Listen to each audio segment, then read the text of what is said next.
Hey guys, hope you are well. So, welcome to the Anime Fictions 2.0. This is the story about what if Naruto neglected by Hinata. Part 3. Hope you previous 2 parts. If you did, do subscribe for more awesome what if. Share with your friends and enjoy them. Check out the other videos I have created. Comment down your opinion. Share with your friends.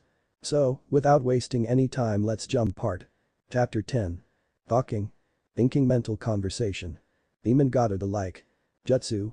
So this is the new world of Minami. Hello Minami. Naruto spoke softly, poking his redheaded sister slightly on the shoulder, trying to snap his sister out of the mental shock she had found herself in. Naruto turned his gaze from his sister to the cage that his niece still found herself facing. The red wooden bars of the cage were now completely entangled in a thick bramble of vines that were dotted about with large purple flowers, the shape of an iris, that released a soft light that seemed to fall on what was now a soft carpet of grass that now stretched all the way into the cage and into the surrounding. Still standing in the center of the cage only a few feet from the bars were the figures of Juubi and Kyuubi. From where he stood, Naruto could see the smiling figure of Juubi had lowered herself to sit upon her knees, allowing Kyuubi to rest his head upon her lap as she ran one pale hand through the deep red fur of the fox. Kyuubi was actually purring as he listened to a soft melody that Juubi was humming as she simply embraced this moment of being reunited with her son. At seeing this, Naruto found himself unable to suppress a soft smile, as well as a happy feeling that built in his chest. He couldn't bring himself to interrupt such a moment of pure happiness and chose instead to gently help his still stunned niece to her feet and slowly guide her towards the great white tree that stretched up on the other side of the mindscape. Minami registered on some level that she was now walking, but beyond that her mind was still desperately trying to piece together what she had just witnessed. First she had seen her niece arrive back at the village, not only dressed differently, but having different eyes and most of all acting very different than she had ever seen him act. Then he takes her off away from the village and summons some weird black orb that he tries to get her to touch. Then there was a fight with these weird black creatures and then she saw the same women that Naruto had hinged into walk forwards and start hugging Kyuubi. What is going on here? Come on Minami, think everything is just going crazy all of the sudden. What is happening, thought the desperate girl, but her thoughts were interrupted by a quiet voice from her right. You know, I expected you to be shocked, but I have to admit that a total shutdown wasn't really what I expected. Spoke Naruto, more to himself than to his sister as he arrived at the base of the tree and plopped down a few feet from it with his back towards the cage and looking up at the shimmering foliage above him. Minami seemed to focus on the voice beside her as she looked down at the smiling face of her niece as he looked up at the tree above. She found herself compelled to lower herself beside him, her gaze never leaving his smiling countenance. What is all this? Asked the confused girl, hoping that she might actually gain some kind of insight into what was happening around her and why her world had gone crazy. You mean Juubi? Naruto started gesturing towards the cage behind the two. This action prompted Minami to nod her head slowly, allowing Naruto to continue. Well, you see, she is the mother of the tailed beasts from the old story of the sage. Began Naruto as Minami's eyes bugged out of her head. Their mother? Spoke Minami softly. Yep, you see, on the night that Kyuubi was split between you and Naruto, the Juubi was able to leave the moon and seal herself into me. Continued the blonde, as the redhead could only stare at him with a surprised look on her face. But how long? Started Minami. How long have I known? Finished Naruto, to which Minami nodded. Not to be mean Minami, but I'm afraid you're not really ready to know that. Replied Naruto, causing the girl to look confused. Or more accurately, neither of us are ready for that little story. You and I have been trying to become a family recently, but I'm afraid we are still far from it. Spoke Naruto with a sad little tone to his voice as he turned to look into Minami's eyes, purple into red. What do you mean? Asked Minami, a little scared of what she might hear. Minami, come on, started Naruto with a little shake of his head, you were always the smartest of us, you know what I mean, just think for a moment. Replied Naruto, still with that small sad note in his voice. So Minami thought back, images of her and Naruto's childhood. As memories passed one after another before her eyes, she began to see the absence of her brother. The time where he was simply left out or abandoned, the times where he was shepherded off to take care of Mito while she and Naruto were given some new training or jutsu. When their godparents would come to pick them up for a day out and she would turn back to see a crushed-looking Naruto looking out from his second-story room window as he watched them leave. All those times where he had been standing apart from the family, all those times forgotten or overlooked, all those times that she had seen and done nothing. Then something worse worked its way to the surface, her own actions. Those times she had simply dismissed her brother's efforts, telling him to stop goofing off and try and act like a real ninja.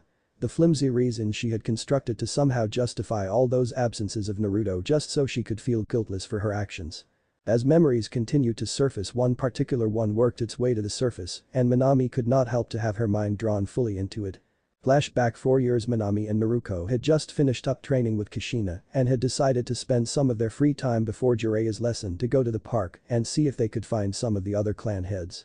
When they arrived, Naruto had immediately run off with Sasuke because he had challenged her, leaving Minami to wander around the play yard to try and find someone. As the young girl had rounded a trail's end, she came out facing the open lake located in the center of the park. As she cast her eyes out over the still water, the wind blew her rusty red hair slightly over her solid black loose shirt and pants that she wore for training. As she stood there, a voice came to her on the wind, one she recognized. So then I set off another couple paint bombs on him and he chased me all around school, shouting about flames of youth or something. I'm telling you, Hinata, it was crazy. Came a happy voice from a blonde-headed figure that sat beside a blue-haired girl on the bank of the lake, both talking while letting their bare feet sit in the water. As she heard her Nyasan's conversation with Hinata, Minami could not help but bit back a small bit of annoyance at what he was talking about. Darn it, Nyasan, why do you insist on pranking so much? If you would put forth that effort into training, you would be with Naruto and me, instead of being separated from us. If you don't start getting your act together, you're going to tear this family apart. Thought Minami as she slowly approached the couple by the lake. As she neared closer, she called out a greeting to the two, prompting them to turn to face her. Hey Hinata, Nyasan, what are you two up to? Minami asked, keeping a calm tone in her voice. Oh hi Nyasan, what's up? I thought you and Naruto were busy training. Asked Naruto with a slight bit of puzzlement in his voice. What only Hinata noticed was that there was also a very strong bit of longing mixed in with that puzzlement. Hi, Minami, what brings you here? Followed up Hinata, silently hoping that Minami's presence wouldn't upset Naruto too much. Oh yeah, well we have a little break before we continue, so we thought to come out here and relax a bit, not all of us get to all the time. Minami finished trying to hint to Naruto that he was taking everything too laxly. Her comment, however, instead of being inspiring, instead came off as an insult that Naruto shrunk away from slightly. Hinata, seeing this, looked from Minami to Naruto with a bit of anger on her face. She knew all too well what it was like to be cast aside for someone else for training. The sadness at seeing your fellows trained and praised while you were left alone, wishing hopping with all of you might to be allowed to join in while knowing that it was never an option. Minami couldn't see it, Naruto wasn't being lazy, he was being abandoned. But the Redeed couldn't see that. Those in the light never could look to the shadows where the abandoned were cast. Naruto for his part looked down, momentarily fighting back anger and sadness before turning his face back up towards his sister with a forced smile upon his face. Hi Nyasan, sorry I guess. Replied Naruto while standing to walk away slowly with Hinata falling in beside him while sending a quick glare back at Minami that shocked the Redeed for a moment. Why is Hinata angry? I don't get it, all I'm trying to do is show Nyasan what he needs to do, what's wrong with that? Oh well, I better get back to Naruto before she gets herself into trouble.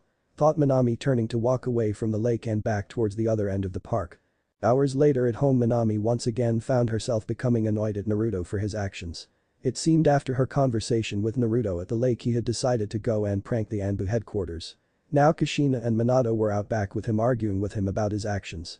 They had been out there for more than an hour before Naruto entered silently and without acknowledging anyone slowly made his way upstairs to his room. As he passed, Minami saw traces of tears in the blonde's eyes, but she remained resolute in her displeasure of her brother. Moments later, Minato and Kushina walked into the house, apparently still arguing between themselves. Minato, I know what he did was stupid, but he didn't do any lasting harm, leaving him home tonight is too much, and I won't hear of it. Spoke an obviously emotional Kushina as the sliding glass door that lead to the backyard was opened. Kushina-chan, I know you don't like it, but this wasn't just some prank. He shut down the operations of Anbu for a whole hour, that's the kind of thing that can't happen, he has to be punished. Replied Minato, trying to soothe his wife's anger. Minato, I'm not say he doesn't need to be punished, but with you and I with the girls he's out there by himself most of the time, he is bound to get into pranks. I did the same thing at his age, he's just lonely. Kushina tried to reason. Kushina, you know very well why that is, we have talked about this. Replied Minato, reminding her of the conversation that they had shared every year that Naruto's training had been put off. Over time, Kushina's arguments had slowly become fewer and fewer. Maybe it was guilt at her own weakness, maybe it was her simply trying to distance herself from her own failures and not wanting to see the proof of her actions. Whatever the case, it remained that after so long Kushina could no longer mount more than a token defense for Naruto and usually simply ended these arguments with a small tearful nod. Without the context to what her parents were talking about, all Minami could see were her Tausen and Kasen sat her angry. Always in conjunction to Naruto somehow. On that point, Minami exited the living room and headed upstairs after Naruto to try and talk to him. Naruto, don't you see what you're doing? You're hurting the family with your actions and yourself. If you would just try harder, then maybe this kind of thing wouldn't happen. Thought Minami as she approached Naruto's door and knocked lightly on the door. Naruto, open the door, we need to talk. Spoke Minami in a commanding tone. After a brief pause, the door opened slightly to reveal her brother standing in front of her, looking confused as to her presence. Hi, what do you need, Minami? Asked Naruto, his voice soft, while his eyes still bore signs of tears. Naruto, what is wrong with you? Minami began pushing forward into Naruto's room while turning to face her Niacin before continuing. I told you, you need to start trying harder, and what do? You run off to prank again. Are you even trying to become a member of this family? Why don't you ever listen to us? Continued the Redeed. Even as Naruto's head continued to droop lower, as the Redeed half berated half pleaded with him. Well, Naruto. Why? Tell me why Tausen and Kasen have to fight and argue, and why it's always about you. Fired off Minami, a bit of tears leaking out, along with a clear amount of emotion present in her voice. Silence hung in the air between the siblings for a moment before Naruto stepped to hold the door open, indicating for Minami to leave. Minami only shook her head slightly as she made her way past her Niacin, having given up finding the answer to her question. However, just as she began to leave the room, she heard her brother whisper something softly just as the door swung shut. I tried, Niacin. I'm always trying. Whispered Naruto as the door shut with a low click. Minami could only stand looking back at the smooth white door of her brother's door and wonder what he could have meant by his words. Flashback, and as the memories faded, Minami felt a small trickle of tears begin to flow down from her eyes. Had it always been that way? Had she and the rest of the family truly always cast Naruto aside and then blamed him for their mistakes? Naruto had always been there to help them, there to help looking after Mito, there to help them move past being Jinchuriki, and what had they done for him? What she had done for him? Looking over, she found the sad little smile of her Niacin waiting for her. How? Started Minami, pausing for a moment before Naruto nodded for her to continue. How can you smile after everything you've been through? Asked Minami, looking at her brother. Naruto sighed upon hearing her question and looked up into the tree above them for a moment. I guess that is the big question, isn't it? I guess I just kept hoping, no matter what happened, I just kept hoping I could be just like you and Naruto. Started Naruto, looking over at Minami's confused face. Seeing her confused face, he chuckled slightly. Yes, I was jealous of you and Naruto. I wanted to be just like you too, strong, happy, having the Hokage and Kasen praise them for their hard work. I guess after a while I just talked myself into believing that if I waited and trusted in them, I would eventually get my chance. Kami, I was so trusting. Said Naruto with a shake of his head. Why you talk like it's too late? Spoke up Minami, the fear and sadness evident in her voice. There was a small pause following this where Naruto slowly rose to his feet and turned to face her. As Minami looked up into Naruto's eyes, she saw a deep sadness in them, coupled with a grim kind of determination. Well, I guess it is in a way. I lost something recently. I really don't know where I stand with our family anymore. I don't think I can just sit back and smile anymore. Spoke the blonde in a calm voice. Minami looked almost heartbroken upon hearing this, but before she could despair, Naruto continued. But the Naruto who desperately wanted us to be a family again is still here, he said, gesturing to himself. He is just going to need help from now on. He isn't strong enough to do it alone anymore. Finished Naruto as he stretched out the hand he had gestured with to offer to Minami. The Redeed looked from the hand up into the hopeful face of her Niacin and stretched out her own hand. As Naruto pulled her up, she noted a small smile upon his face grow a little larger. I'll be there, Naruto. I'll do whatever I can, please. Spoke Minami, now looking into Naruto's face. Thanks, Minami, I knew I was right to trust you. Chuckled Naruto as he looked out over the vast grassy expanse of the mindscape. They stood there for a moment before Minami spoke up again. Niacin, if you can you tell me what is all of this? She asked, looking around. This, replied Naruto, looking around, this is my mindscape, and I have to say it's a lot better than the Sower you had. Naruto finished, unable to suppress a chuckle at the look on Minami's face. Minami, at hearing Naruto's jab, had actually broken into an angry little smirk, looking at her brother. Hey, that's not my fault, the seal just made it that way.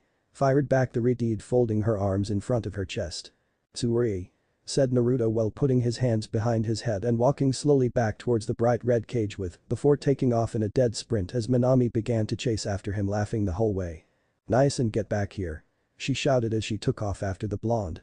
As the two neared the cage, both of the kids came to a complete halt at what they were seeing. For a moment both simply stared at the scene before them before Minami couldn't take it anymore and actually fell backwards in a fit of giggles while Naruto just began chuckling while smiling at the happy scene before him. Inside the remodeled cage, the Kyuubi's yin chakra Kyu had returned to his previous mountainous size and was currently lying flat on his stomach with his paws folded under his chin while his tails waved lazily behind him. Accompanying this scene was the obvious sound of purring coming from the giant beast, accompanied by a happy bit of cooing that was coming from the figure on Kyuu's head. Looking up, the kid saw that Yuubi was half laying on Kyuu's head, her legs folded gracefully under her, with one hand gently petting the great fox's bunny-like ears while humming a gentle tune. What made the scene priceless, however, was that along with the purring, Kyuu's other ear was twitching slightly in tune to his mother's melody, while his 9 tails seemed to wave in graceful sweeps. The same tails that could shatter mountains and building to nothing now looked so gentle in their course, just lazily swiping back and forth through the new grass of the cage. "Maybe we should leave them alone for now," spoke Naruto calmly as he turned to his sister and stretched out his hand. Minami, gaining her breath, took Naruto's offered hand and again felt a small tug from the back of her mind.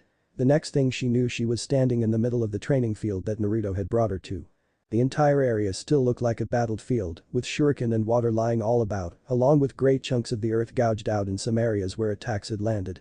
It looked like one of her clones had even tried a Rasengan and practically detonated a bomb over in one area.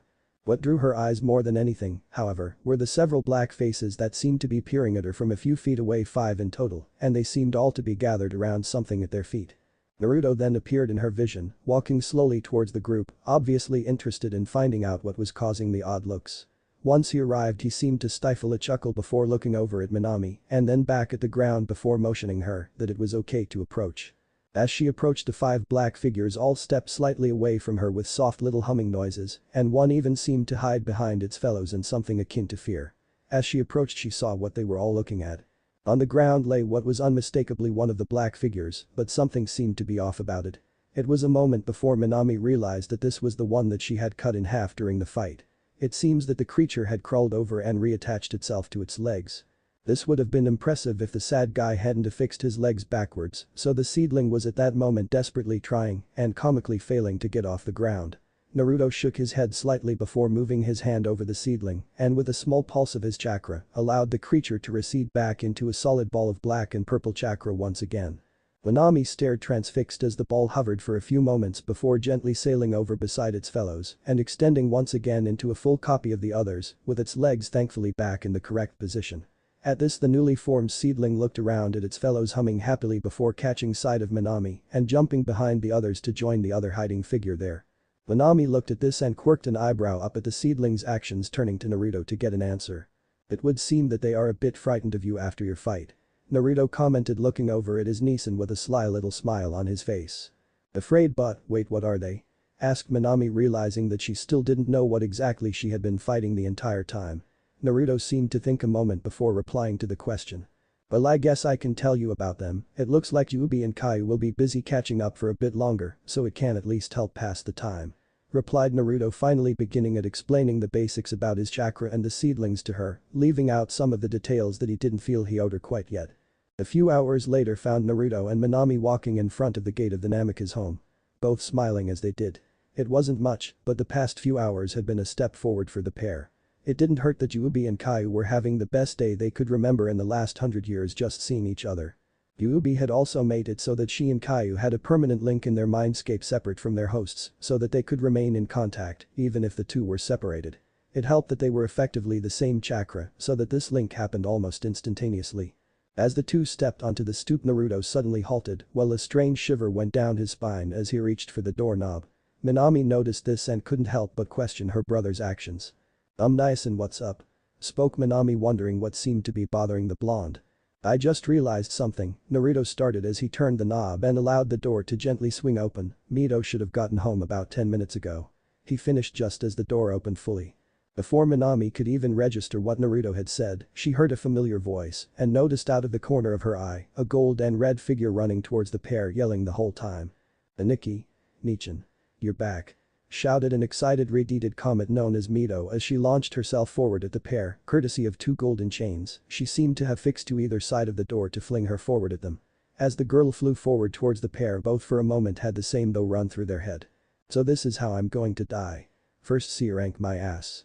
Meanwhile, on the other side of the village from the crash site, a fiery red-head and a man with gravity-defying grey hair were standing at attention before their Hokage. Or at least what passed for attention, as Kakashi still had his face buried in his little orange book and Kushina twitching slightly at the sight of the orange book in her presence. Minato for his part could only shake his head at the scene in front of him. Although he was overjoyed to see his wife again after such a long break, the report had to come first, and both he and Jiraiya were particularly worried about this particular report, wondering if anything towards the direction of the prophecy may have happened. To that end he addressed Kakashi first. Team 7's Captain Kakashi, I would like a report on your mission to escort the actress Koyuki to Snow Country. Asked Minato in a calm voice, directing his attention to the man before him. At this, Kakashi closed his book before placing it inside of his vest and taking a step forward. Sir, we began our mission promptly by meeting up with. Kakashi began his report detailing their run-in with the princess-turned-actress and the trip towards Snow, as well as the reasons behind the journey. As he continued, he explained about the group's first run-in with enemy Snow Ninja and how the team was able to defeat them quickly enough due to the combined abilities of the girls as well as his and Sasuke's Sharingan. After the three suit-wearing ninja had been dealt with, they had proceeded to escort the Princess Yuki further into the nation while learning of the dictatorial rule that her uncle had installed upon the nation. Thanks to Naruto's and Minami's efforts, the uncle had been defeated, but not before activating the hidden treasure of snow, which turned out to be an artificial summer. Once the head had fallen, the rest of the Snow Ninja and Sodders quickly surrendered and Yuki was reinstated as the new Queen of Snow. It seemed the only thing that Team 7 had not managed to fix in Snow was Yuki's attitude, as it seemed that even after her ascension to the throne, the girl-turned-ruler seemed to be missing something of herself that she seemed to have left to freeze in the cold of snow. As Kakashi finished his report, Minato had to admit that he was astounded at what Team 7 had accomplished. Not only had they saved a nation, but the team was now seen as heroes by the land of snow. In fact, their success had been so great that Yuki's advisors had decided that she would be making a visit to Konoha during the upcoming exams so as to both view their nation's heroes in action as well as establish a lasting treaty with Konoha. While Minato smiled proudly at the team's accomplishments and was busy making mental notes to congratulate the girls and think of what he could get them as congratulations, another figure of the room was less pleased with what she had heard. What the hell were you thinking, Kakashi? That wasn't a C-rank mission, it was at least a high B rank. Once you knew that, you should have at least called for backup. Damn it, Kakashi, this isn't one of your glory day missions, this is the kind of thing that can lose you a team.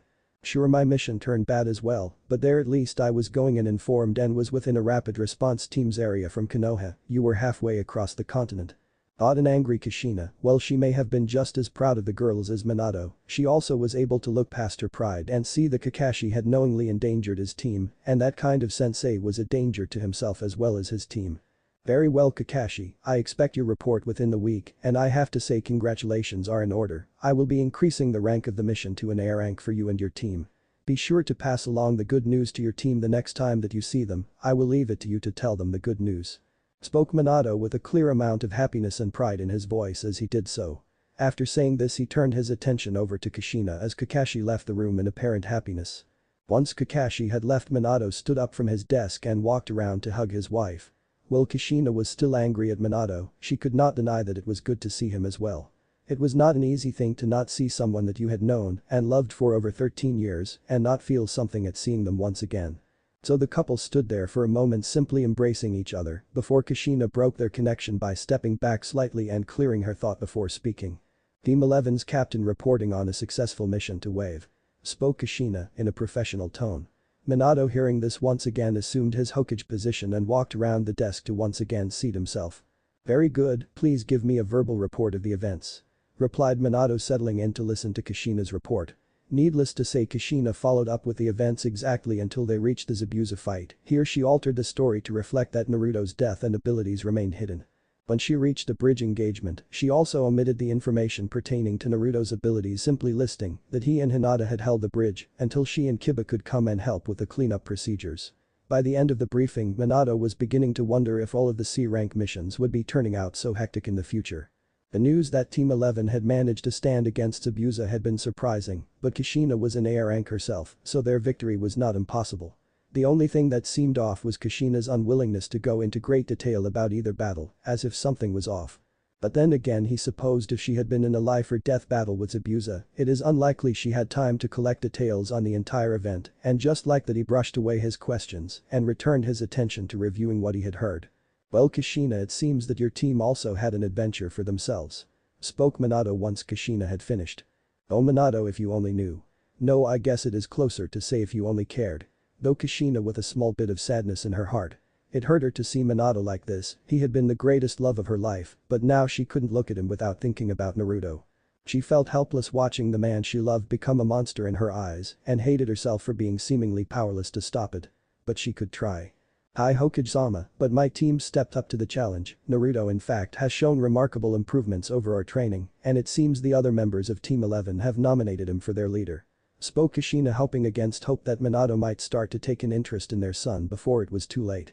Kushina's words struck Minato for a moment. Naruto a team leader, but Kiba's report said he had a competitive attitude, how could Naruto have handled that? Maybe it was Hinata, no that couldn't be, I suppose Kushina could have been focusing on Naruto more than the others, but that doesn't seem like her. No that isn't her at all is it? That's me. Thought the blonde Hokage, a pang of guilt echoing around before being suppressed like all of its fellows in Minato.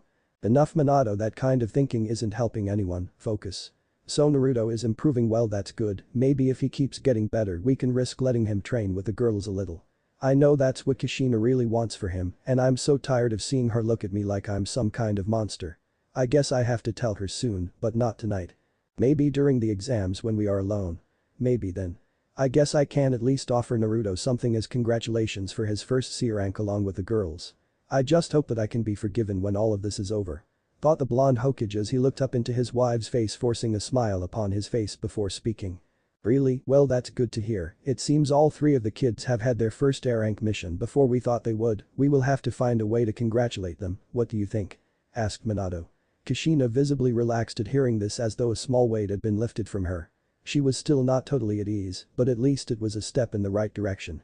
Hi Minato, I think that's a good idea, I already planned to have a big dinner tonight, so I'll go ahead and head home, if you could please stop by Tsunade's and invite her too if you can, I need to get home and get started.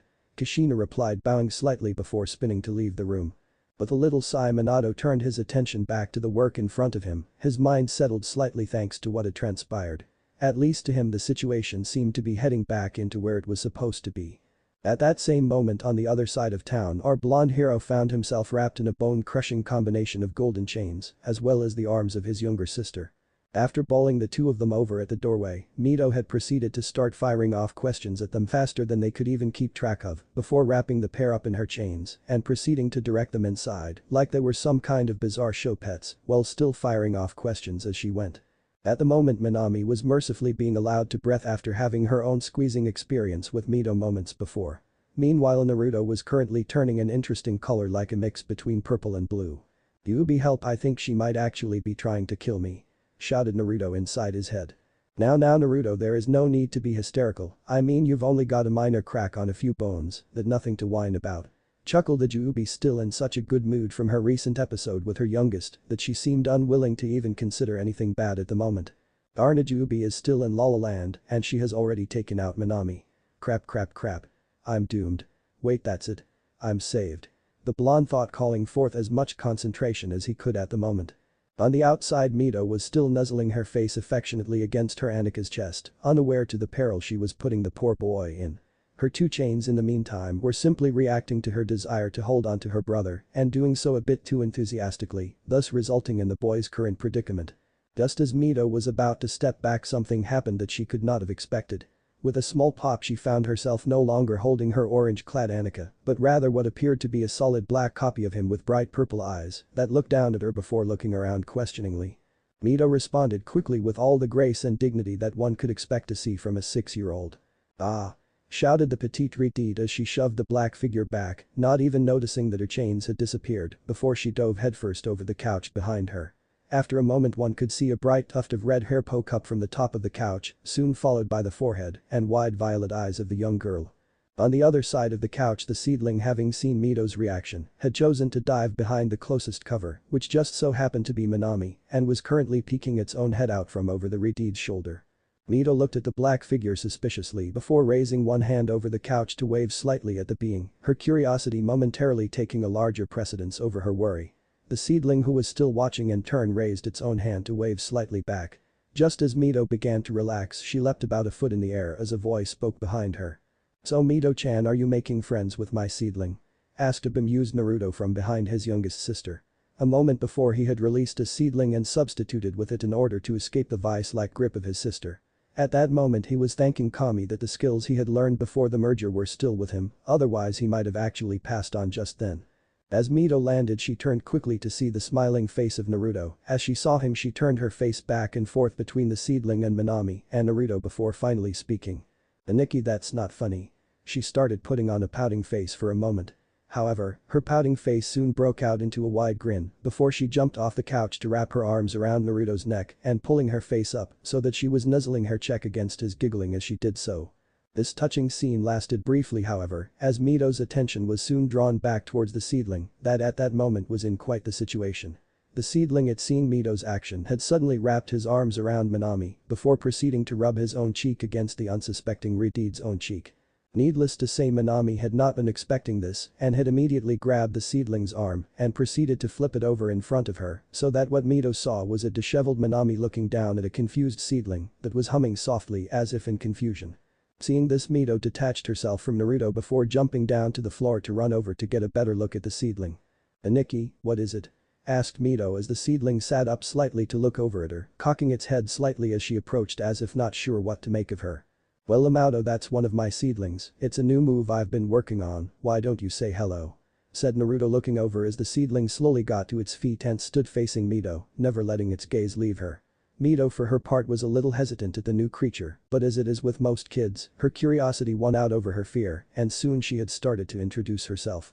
"Hello Seed-kun, I'm Mito and Anika says you're a new move he has been working on, what does he mean? You don't look like a jutsu, are you a clone? Why don't you have a mouth? You have big eyes, do you blink?" What had started as an introduction soon devolved into a stream of questions fired off by the young Ridide that made both Minami and Naruto burst out laughing as the seedling looked around at them as if asking for help with the girl. Several hours later found the Namikaze Uzumaki family seated at a table laden down this dozens of handmade dishes made by Kushina. With a little help from both Minami and Naruto, she had managed to make enough food for everyone and just finished setting the table as Minato and Naruto accompanied by Jiraiya, Tsunade and Shizune arrived at the door.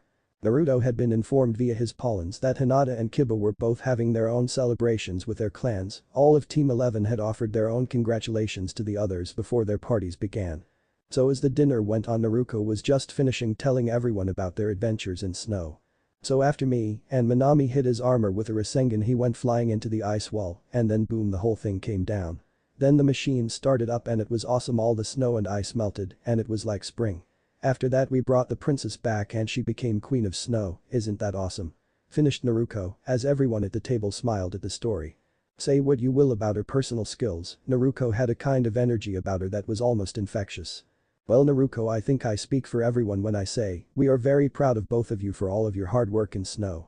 It just goes to show how hard you have been working that you were able to handle such a difficult mission," spoke Jiraiya from one end of the table, smiling around at the table.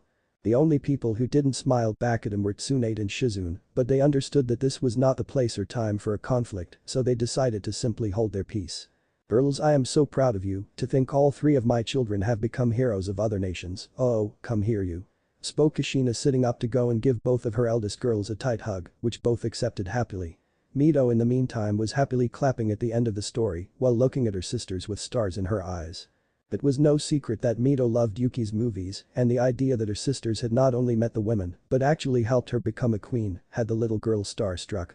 Naruto in the meantime was simply smiling at the scene before him. He may have not had the greatest time with his family, but to see those he counted among his precious few so happy was all he needed to be happy. And for that happiness he would do anything just as long as it could last. His only wish was that someday they could all be sitting like this without the baggage that those at the table were dragging around. But for now he would simply watch this small part of his world happily. His musings were interrupted, however, by another voice at the table. "Hey Kushina," called Tsunade from her end of the table, getting the mother's attention, "you said that all three of you children are now heroes, what happened on your mission with Naruto? Last time I checked you were just escorting a bridge builder, don't tell me he turned out to be a princess too," said Tsunade in a cheerful tone, obviously having fun with the women. Kushina smiled at the women's words before moving back to sit and give a quick glance over to Naruto, who simply sent a small pulse to the pollen that she had sitting concealed in her hair. "No, Tsunade wasn't a princess, hahaha, but that doesn't mean we didn't help him save his country," began Kushina, throwing a good-natured jab back at the blonde before going into the modified story of what they had encountered on their mission. To say the rest of those present were shocked was an understatement. The thought of a fresh team running into a member of the legendary Seven Swordsmen and living was nothing short of a miracle. As Kushina reached the part about the battle at the bridge, someone finally spoke up. "Wait, you mean that Gato actually assaulted the bridge with a full army?" asked Minami, looking between Kushina and Naruto for confirmation. Yep, he had hired every mercenary that he could find, must have been about 80 of them in total. Anyway, Naruto and Hinata were on the bridge at the time, while Kiba and I were headed there to relieve them. When we arrived, the battle was already underway. Continued Kushina, noticing a curious look from Minato and Jiraiya at this part of the story. "Wait, Kushina, so Hinata and Naruto held the bridge against a small army," spoke Minato, looking over at Naruto with a mixture of confusion and a small bit of pride at his son's actions. "How did you and Hinata manage to hold the line till Kushina arrived?" Naruto asked Minato, speaking to Hisashi for the first time since the brief greeting they had shared when Minato had arrived. All eyes turned to Naruto at this question. While Kushina and Minami knew how Naruto had held the line, the rest of the table, including Tsunade and Shizune, could not help but wonder how the two genins had pulled such a feat off. As the eyes turned to Naruto, his eyes turned only to look right into the eyes of Minato. The look he gave was neither angry or curious, at best it seemed to be simply surprised, as though the other blonde had said something particularly odd or was nothing more than an interesting picture in a book. There was a clear sense of detachment as he spoke. "We did everything we could to hold them back from the workers, but after we put a few of them down for good, the rest seemed less willing to charge headfirst in, so we managed to stall till the rest of the team arrived. There really wasn't anything glorious about it like Naruto and Minami, we just did what we had to do to stay alive," said Naruto in a voice of half calm, half light-hearted confidence, like he was simply responding to a compliment he had been given. Everyone at the table went silent at this for a moment. Kushina was simply glad that Naruto had worded it so that Mito wouldn't catch on. The rest were in true shock. Naruto had effectively told them that he and Hinata had performed their first kill, and not just one but several, and continued to fight, and it didn't seem to faze the boy in front of them at all. The first to actually speak was Mito. "But Annika, you saved the bridge builder and all those people, aren't you happy?" asked the little retard, obviously unaware of what Naruto had had to do to protect them. The rest of the table flinched slightly at this, but before they could react, Naruto beat them to it. Naruto simply put on hand onto Mito's head and playfully ruffled her long red hair, causing her to giggle. "Oh, I am Mito, you see, I was able to protect those that mattered to me, knowing that I couldn't be anything but happy. Besides," at this point he raised his eyes to look around the table, "I wasn't going to let people like that ruin my world," finished the blonde with a small smile that Mito mimicked. All these words comforted Kushina, Tsunade and Shizune. The rest of the table could not help but be slightly worried at the way he had said the final part. "Oh Naruto, how much longer until I'm able to understand you like I should?" thought Minami, looking at her brother briefly. What the hell was that about his world? "Oh well, I guess it isn't important, but something about that sound familiar, but I just can't think for where," thought the Toad Sage moments later, brushing the idea off and just assuming it was Naruto misspeaking. Then Naruto killed. And Hinata too. How can he be so calm? Thought Naruto, looking over questioningly at the blonde across from her. The most concerned, however, was Minato. Though Kami Naruto had his first kill, was he okay? Did Kushina help him? Wait, why wasn't I told that, or was I was so obsessed with the girls I missed it. But why wasn't I told, and why he is so okay? I was devastated after my first kill. Naruto. Sachi Kami, just how much am I willing to lose? Kami, I don't know anymore. I need to talk to him after dinner at least. Damn it, what am I becoming? Thought Minato with another stab of guilt thrusting into him. After that brief pause, the meal continued thanks to Mito trying and failing to grab a bowl of ramen from Kushina and the two engaging in a small chain battle over the table before Tsunade and Naruto bopped the redeeds on the top of their heads, causing the rest of the table to burst out, laughing at the mirrored look on the two redeeds' faces. After dinner, the guests took their leave and Kushina went to take Mito to bed and tuck her in, happy to be home with her youngest. Minami had decided to wait up to talk to Naruto after dinner, but found herself talking to Naruto about the wave mission they had learned about. Meanwhile, Naruto had gone out back for a moment to have a silent talk with Jubi. "So Jubi, how is the link with Caillou working out?" asked Naruto as he set himself down on the grassy lawn. "It's great, my little Caillou is so cute and fluffy, I just want to hold him," spoke Jubi, the joy obvious in her voice as she spoke. "Well, that's good to know. Hey, just to check, but this doesn't mean that Minami has a link to my mind, does it?" asked Naruto, a clear note of concern in his voice as he spoke. "What? Oh no, it doesn't work that way, this is just for Caillou and me, think of it like a private channel if you get my drift," replied the Jubi.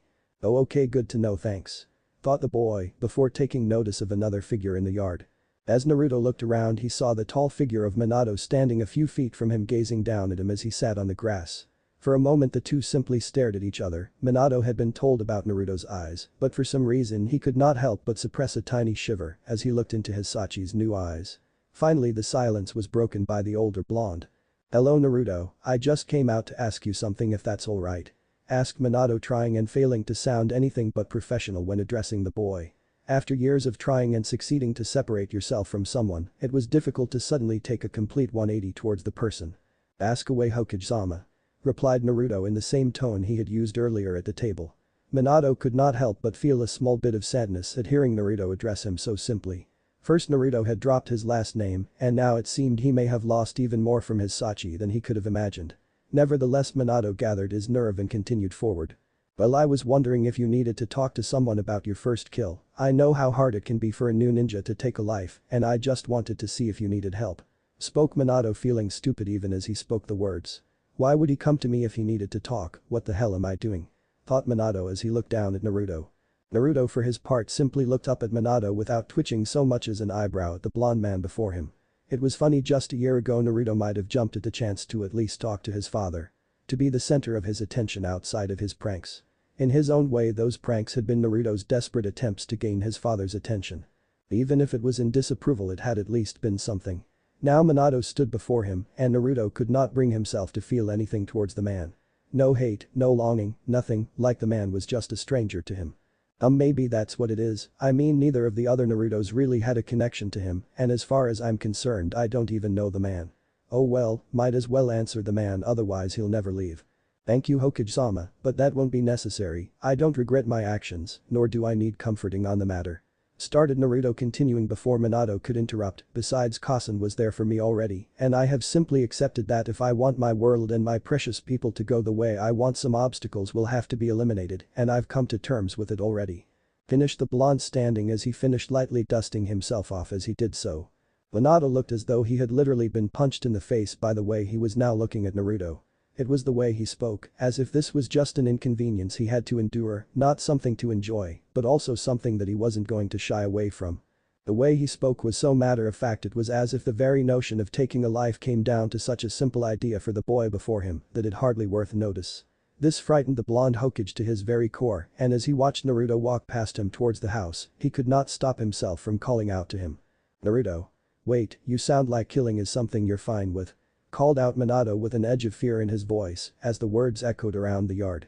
His words caused Naruto to pause slightly at the door before opening it and turning his head slightly to look back over his left shoulder at the Hokage. As Minato looked on, he noticed for the first time that a headband with an odd symbol was tied around Naruto's arms, and as he watched seemed to glow a faint purple color for just a second. When he blinked the light was gone, but his eyes were now drawn to the single eye of Hisachi that looked back at him, simple, calculating and brimming with a silent power. After what seemed to be an eternity, Naruto finally spoke. "Hokage-sama, I don't intend to allow my world to be threatened just so others can go on with their own selfish desires. I don't relish the idea, but make no mistake." Here a soft wind blew through the yard, ruffling the boy's jacket so that it appeared that the tree on the back was swaying gently in the wind. "I will not suffer those that threaten my world to continue living in it," finished the blonde before turning and entering the house, closing the door silently behind him.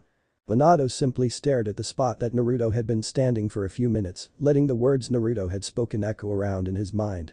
As the cool breeze continued to blow through the yard, Minato could not help but shiver as he stared up at his home, sure that his discomfort had little to do with the cold night air.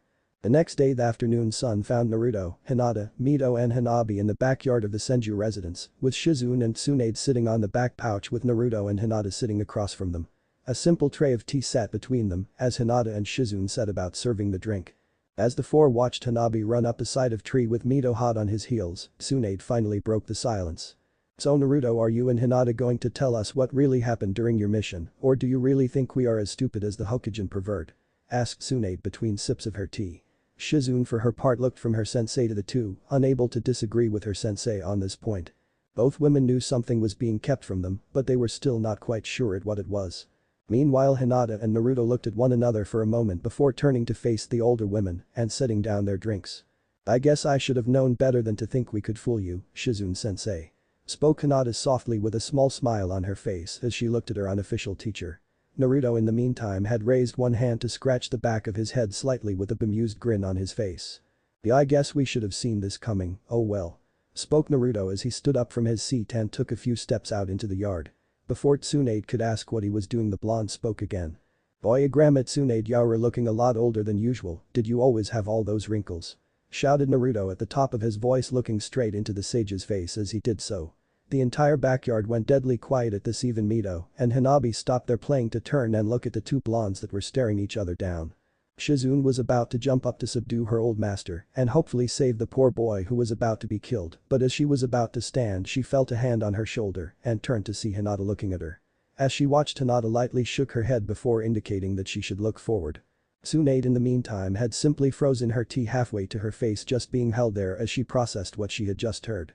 A full minute passed where no one moved, then there was a soft cracking sound heard. The next second it was accompanied by several more cracking sounds before the glass in Tsunade's hand shattered as she clenched down. Her face transformed into a look of pure rage, while both her hand had balled themselves into tight fists. The next moment she was up and flying towards the smiling blonde with her fist cocked back as she did so. "What did you call me, Gaki? You're dead," shouted Tsunade as she leapt before the boy, her fist thrusting forward towards the blonde's smiling face. However, her fist never reached its target. Just before she made contact, a black orb that seemed to have come from nowhere had materialized before her fist, taking the full mountain-splitting impact without budging, causing her to grind to a halt as her blow fell. Tsunade could only stare wide-eyed at the orb before her. True, the blow had not been her strongest, but for it to simply be neutralized like that was unheard of. Before she could do more than stare, however, she took notice that there were suddenly several figures standing around her, all seemingly made out of the same substance as the orb she had just hit. Before she could remark further, a familiar voice spoke up. "Sorry about that, Tsunade, but I figured it would be faster if you just saw it instead of me explaining it," spoke Naruto as he peeked around the seed that had blocked Tsunade's attack. But you, what, how?" began Tsunade, but before she could get started she was interrupted by a squeaking voice from the pair's right where the trees were growing. Seed-kun's back, over here Seed-kun, come over and meet Hanabi," shouted Mito happily, waving both her arms as she did so. As everyone's eyes looked on, the seedlings turned first to Mito before looking at one another and with a soft amount of humming, started to walk over to the girl who was giggling as the seedlings drew closer, leaving only the one seed behind. As Tsunade watched this occur, she saw Naruto move slightly off to her left. As she turned to face the other blonde, she saw that he was smacking himself over and over on the forehead while muttering something about traitors and ruining the moment. Tsunade in turn looked back towards the deck where Hinata was giggling softly into her sleeve, while Shizune seemed to be in a similar state of shock to her old master. At the same time, both women mouthed the same three words to one another. "What the hell?" Chapter 11. Talking. Thinking. Mental conversation. Demon god or the like. Jutsu. Here comes the family. So here sat Tsunade and Shizune, both holding cups of tea and looking across their patio table at the smiling face of the boy who had just finished explaining that he had died. For a moment all they could do was stare blankly before finally Shizune spoke up. "You died?" Shizune asked, setting down her teacup and despite herself adopting a doubting tone and look on her face. Naruto paused in the course of telling his story for a moment before lightly shrugging his shoulders and shaking his head before replying. "Well, kind of. Zabuza shoved a sword through my chest. For that matter, I really suggest avoiding that, it hurts a lot." Shivering slightly as if remembering a paper cut. But how? You. Well." Here Tsunade could only gesture sheepishly towards him, as if asking how he could be standing there. "Well, wait a second and I'll explain it," replied Naruto with a scolding tone that had both women exasperated. As Naruto continued to walk the two women through the events that had led him towards where he now was, Hinata was enjoying her own little distraction out in the yard with her Itato, Mito, and the seedlings, who at the moment were a little occupied at the moment. "Okay, Mito-chan, you're next," said Hinata with a kind smile as he nodded towards the redeed.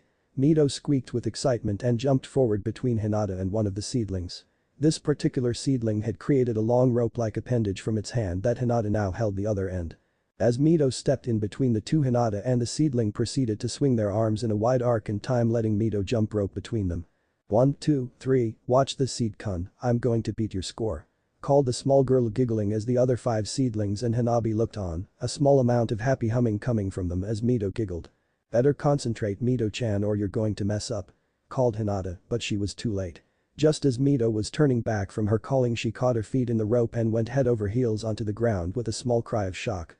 "Beep," shouted Mito as he became acquainted with the ground. For a moment the entire group was silent until Hanabi couldn't hold it in any longer as he started to chuckle, soon joined by the happy humming of the rest of the seedlings. Even Hinata could not help but giggle at the little spectacle before her.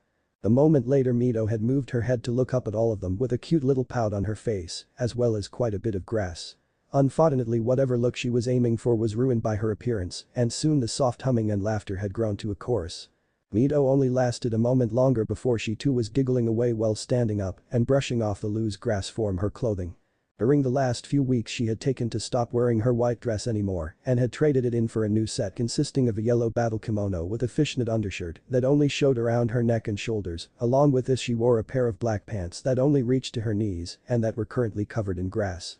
Soon Mito had skipped her way over to the gathered seedlings and grabbed hold of one's hand leading it forward. No seed-kun, it's your turn to try, hurry," called the excited girl as she pulled and pushed the seedling into the position. Once the seedling was in position, Mito ran back to stand beside Hanabi to cheer for the next jumper. But the nod Hinata and the seedling that had formed the rope began to swing the rope in large arcs, and sure enough the seedling began to jump as the rope came round mimicking Mito's actions exactly. This, however, meant that the seedling in the shape of Naruto was now jumping with both its knees raised, along with both of its arms bent upward like the tiny girl had been doing. The sight was too much for Hinata, who could not help but let go of the rope while laughing at the sight before her. Mito and Hanabi soon joined in while the seedlings looked around at one another, as if trying to piece together why the others were laughing the way they were. After a few moments Hinata dismissed herself to return to the table with Naruto and the two women, as the conversation seemed to be running down. This left Mito and Hanabi alone with 6 seedlings that simply watched the two children with what almost appeared to be anticipation. "Hey Hanabi-kun, what should we do next with Seed-kun?" asked Ariti turning to look over at her best friend. Hanabi in the meantime looked over at the seedling and took on a thoughtful posture as he began thinking. Mito had not been the only one to undergo some wardrobe change recently, as the young Hyuga was now dressed in a black pair of training pants, typically worn by the Hyuga residents, over which he wore a long-sleeved white shirt that seemed to be made to look like the top part of a kimono for lords of state. Unlike Mito, who had allowed her hair to grow out into one long pigtail that fell forward over her front, Hanabi had decided to keep his haircut short, only reaching to around his neck where it was drawn into a small warrior brad. "Don't know, but didn't Yuriniki say they will mimic whatever they see?" spoke Hanabi, as usual being the calmer of the two. "Huh. Oh, you're right," replied the excitable Riti while Hanabi's head drooped slightly. "You didn't listen at all, did you?" asked a boy looking over as Mito put on a little smile with her tongue sticking out. "Whatever Hanabi-kun, come on," fired back the Riti, reaching forward and grabbing the poor boy and dragging him towards the seedlings with a huge smile on her face. Meanwhile back at the patio Hinata had just stepped up on the back at the moment Naruto seemed to have finished his story. "So that's it, Jubi just wants to see her kids again and I'm just looking to make sure nothing happens to anyone I care about, so yeah, nothing much has changed," finished the blonde boy as he turned a smiling face to Hinata as she approached. "Oh, you accept that you have the mother of all of the tailed beasts living in your head, you have a hitherto unknown kind of chakra, you were until recently 2 people, and oh yeah, the big one, you died," listed off Tsunade, finishing with a little more force than she may have meant, causing both teens to stare at her wide-eyed and even Shizune to lean a little bit away from the obviously emotional blonde sage. Tsunade seemed to take notice of this and take a moment to brush back a loose strand of her hair and take a sip of her tea before speaking again. "So I guess the real question is what you plan to do now?" spoke Tsunade after she had composed herself. Naruto seemed to think about his for a moment before responding. "Oh, that simply, I don't have one," replied Naruto with a large smile on his face as Hinata shook her head slightly, looking a little exasperated. "Naruto-kun, I think she meant what do you plan to do about that?" spoke Hinata, jabbing a thumb back over her shoulder at a group of seedlings that seemed to be looking up at something overhead. As those at the table looked up they saw that Mito had somehow managed to snag onto the only seed and was now flying around over the heads of the seedlings while chasing poor Hanabi around the backyard. "Oh yeah, that," replied Naruto sheepishly as he watched the ensuing chaos happening behind him. "Well, it's not like I will be able to keep it a secret forever, but at the moment I'm just letting those I trust in on it," chuckled the blonde, looking back at the 3 women before him. "And who besides us do you trust?" asked Shizune, having a feeling that she knew at least one person not likely to be on that list. Oh well, there's Kasen, Hinata-chan, Kiba, Mito, Hanabi, Minami and yourselves," spoke the blonde, counting them off on his hands as he did so. "Oh, and Akamaru," finished the blonde, looking over at the rest of the table's occupants. "So I see Naruto, Minato and Jiraiya don't show up on that list. Probably for the best at the moment, still something strange is going on with them. I guess I should tell Naruto to keep his eyes open," thought both Shizune and Tsunade, analyzing what they had heard.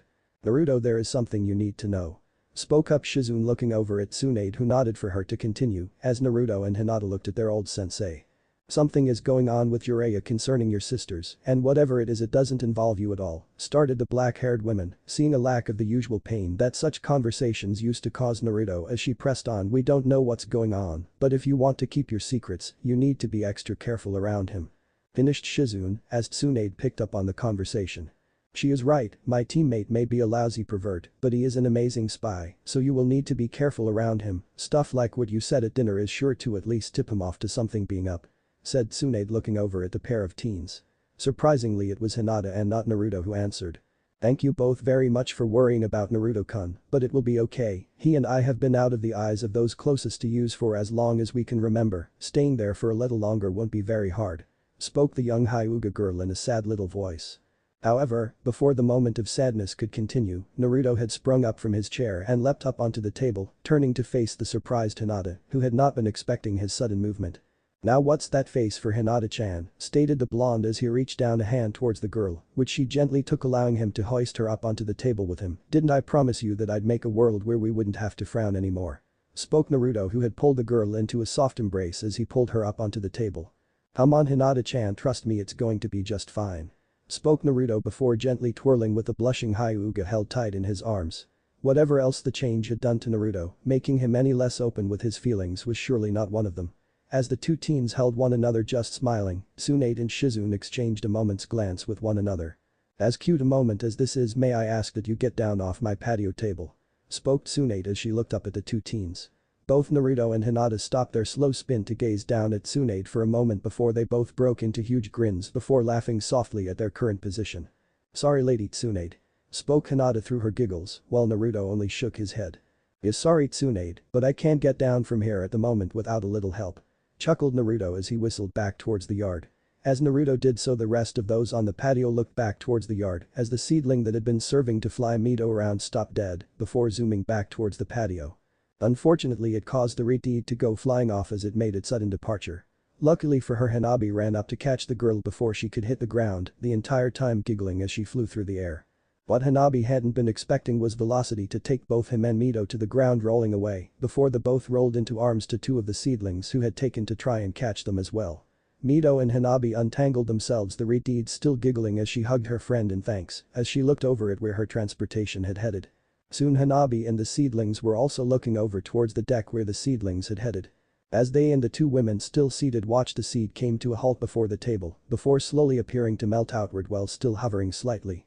As the orb faded, what was left was a large black disc-like shape that moved its way over to the edge of the table, where it halted as if waiting for something. Before anyone could make a move, Naruto had stepped out onto the disc, holding Hinata's hand as he did so, turning to smile at her as he situated himself upon it. Come on Hinata-chan, it's alright, spoke the blonde, motioning for the pale-eyed girl to join him.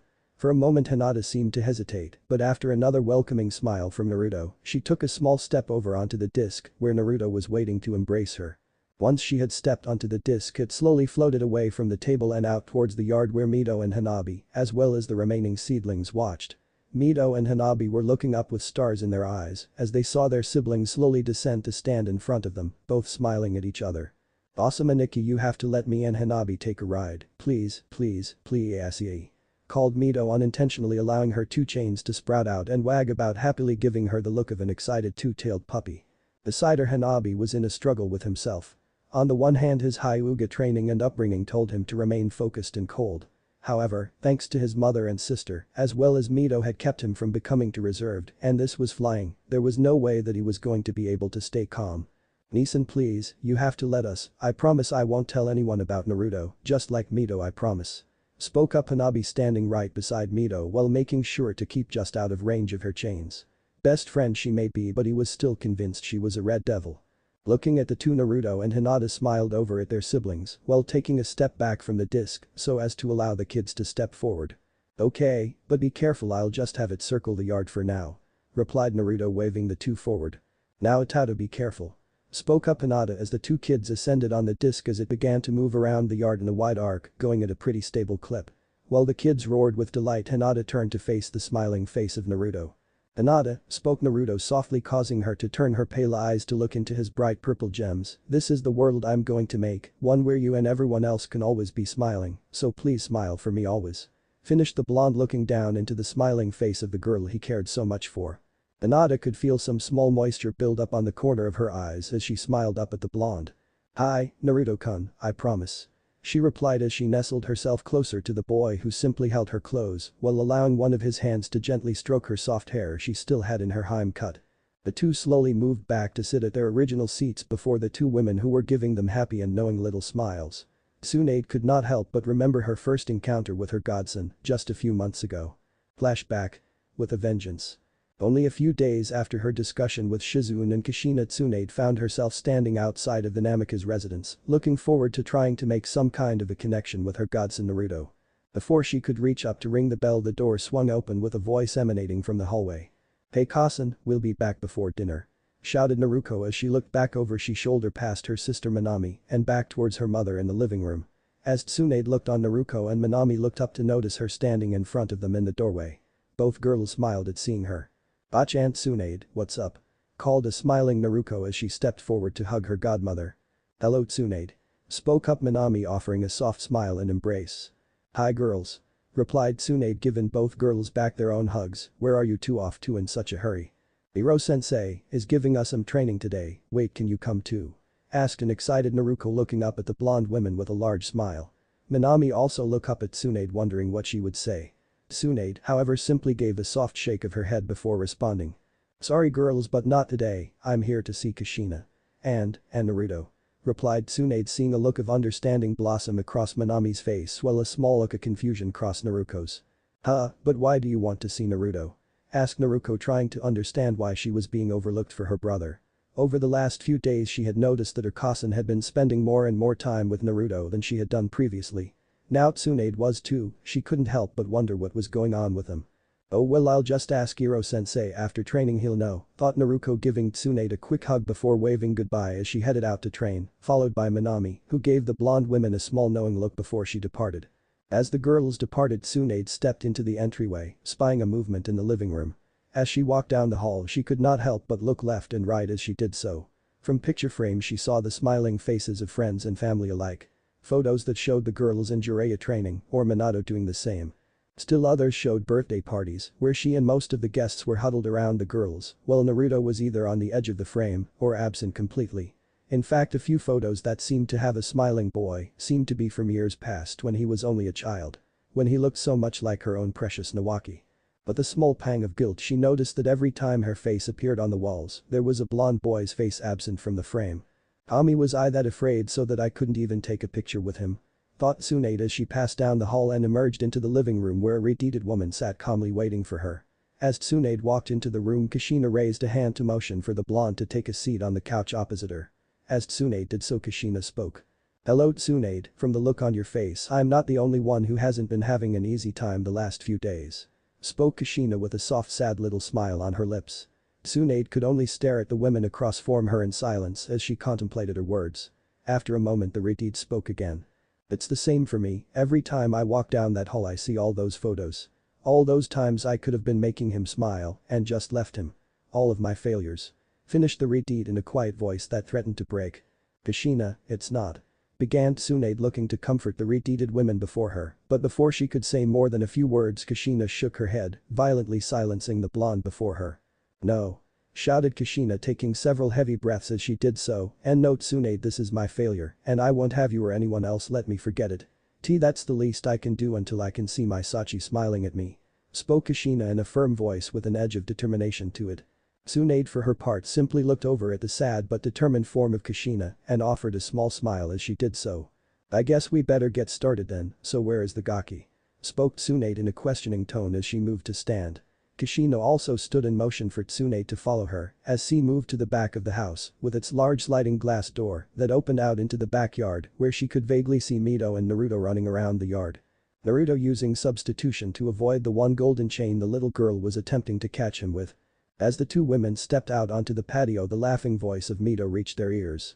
"Aniki no fair, stop log hopping," giggled Mito as once again her chain closed around her nice and only for him to poof into another log. "Sorry Mito, but you're going to have to be faster than that if you want to be a Kunoichi," laughed Naruto from a tree where he had disappeared to right above his little red-headed sister. Mito looked up smiling, trying to jump up and reach her brother with her golden chain while calling out to him between her giggles. "Aniki no fair, come down, Aniki," called the happy little retreat. Kushina and Tsunade could not help but smile happily at the scene before them, before Naruto seemed to notice their presence and looked up to meet their eyes. When this happened, Naruto looked with a welcomingly little smile at Kushina and a confused little look towards Tsunade. Naruto proceeded to hop down from the tree. What Naruto seemed to have forgotten was that Mito happened to be waiting for him. Just as he touched down, a bright golden chain wrapped around his feet and pulled him backward, causing him to face plant in front of the two women with a soft thump. Before either woman could look more than simply surprised, Mito leapt onto the downed boy's back with a cry of joy, settling herself right onto the small of his back. "But you and Nikki, now you have to take me and Hanabi to the new Princess Gale movie," cried out the Mito in triumph, not even noticing the two women before her. As she celebrated her triumph, she happened to take a look up and see Tsunade and Kushina before them. However, the 6-year-old took it in stride. "Hi Kasen, hi Bachan, I caught a Nikki," spoke up Mito smiling. Kushina stepped forward and gently lifted the 6-year-old off of Naruto before gently swinging her around, allowing the two retreats to giggle in conjunction. "Well, my little Mi-chan has defeated her first shinobi, I say that calls for a treat, why don't we let Tsunade take care of Naruto for now?" spoke Kushina as Mito nodded excitedly as Kushina gave Tsunade a small smile before turning to take Mito inside and the other two some time alone. As the two retreats departed, Tsunade found herself looking down at the still inert body of Naruto in the backyard. For a moment she stood there trying to think of what she could say or do to even begin to form a bond with the boy. As time passed, however, her thoughts shifted to wondering if Mito might have accidentally killed the poor kid. Gaki, you still alive down there?" spoke Tsunade, actually wondering if he was alright. The boy stirred slightly at the voice before a muffled response came. "Hi. I just can't believe I forgot she was down there.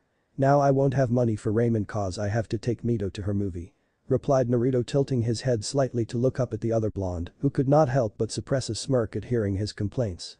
I guess Shizune was right, he does have his mother's attitude," thought Tsunade as she listened to her fellow blonde. "Well, that's too bad, but tell you what, if you want, I was going to meet Shizune for lunch in just a bit, so how about you tag along and we can get you some ramen," spoke Tsunade, kindly hoping the boy would be accommodating. What she hadn't counted on was Naruto jumping up immediately and look at her as though she was a gift from Kami. "Really, you do that?" asked Naruto excitedly as he looked up at the women before him with a large smile on his face. Tsunade could not help but feel another small stab of sadness at how much Naruto looked like her dead Itato, but just as Kushina had done, she pushed back her pain. "Hi Naruto, Shizune has told me all about you and I'd like to have a chance to get to know you myself," replied Tsunade as she turned back to the house, Naruto walking along beside her. Tsunade-san, I really appreciate it, but why are you doing this all of a sudden?" asked Naruto as he walked with the Slug Queen towards the house.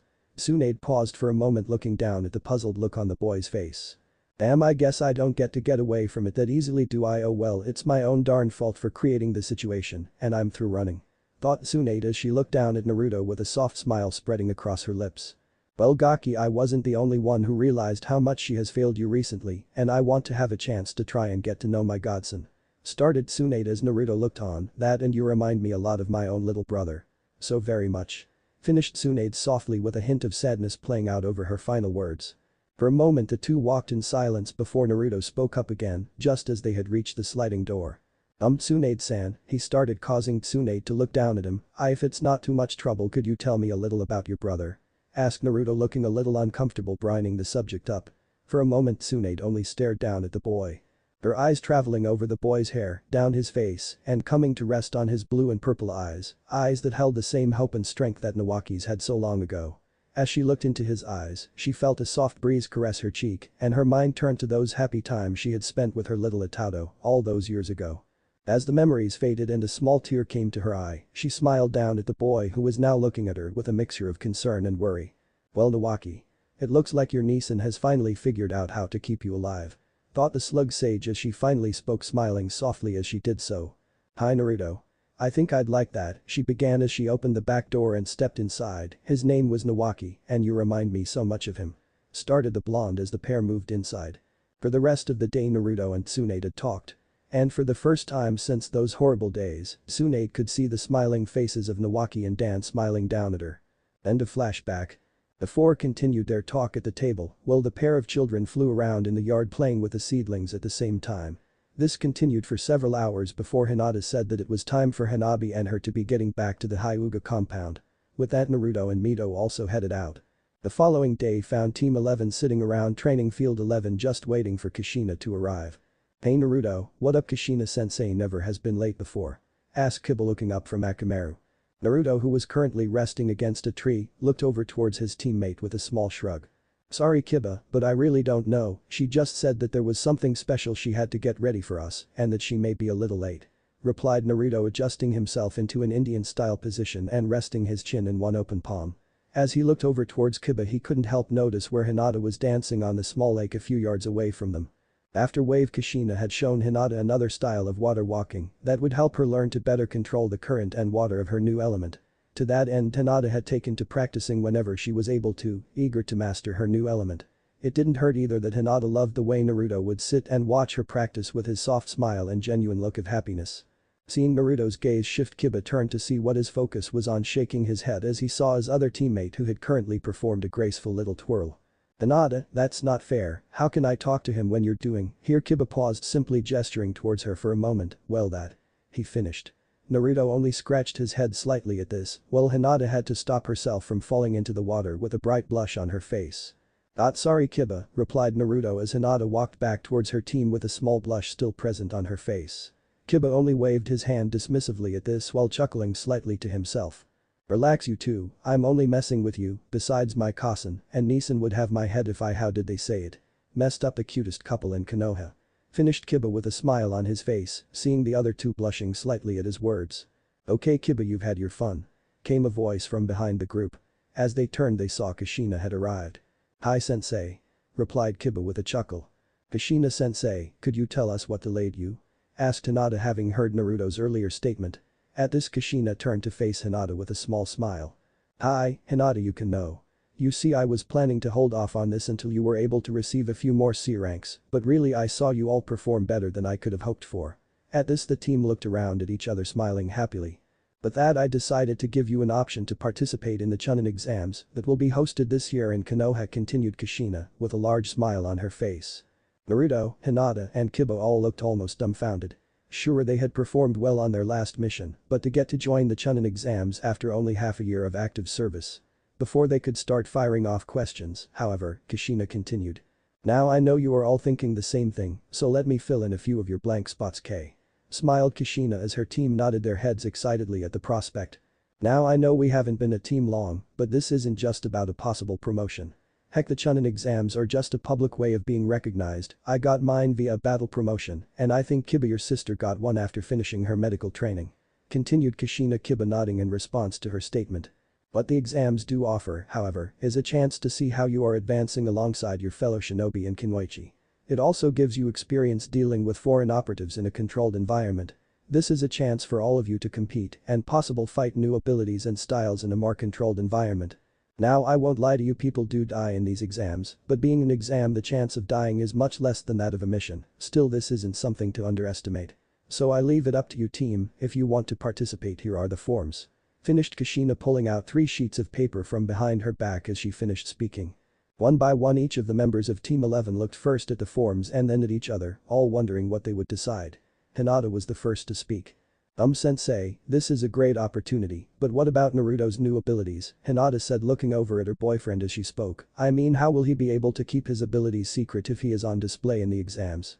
Finished Hinata, seeing Naruto look first to meet her eyes and then over to Kiba and finally to rest on his mother's. Kushina for her part looked at Sachi, wondering what he would do. During this she could not help but think back to earlier when she was suggesting her team for the exams. Earlier that day. Does that count as a flashback? The Jonin senseis of Team 7, 8, 9 and 11 had just exited the Hokage's office along with the forms for their respective teams. So Kurenai, you think that your team will be okay? Asked Asuma as he lit up a cigarette and turned to face his fellow sensei. Kurenai turned to face Azuma before reaching up to swipe the cigarette from his face before tossing it over her shoulder. As Asuma looked back sadly at the now ruined stick, Kurenai spoke. I Asuma, my team is perfectly ready for the exams and they have been itching to prove themselves.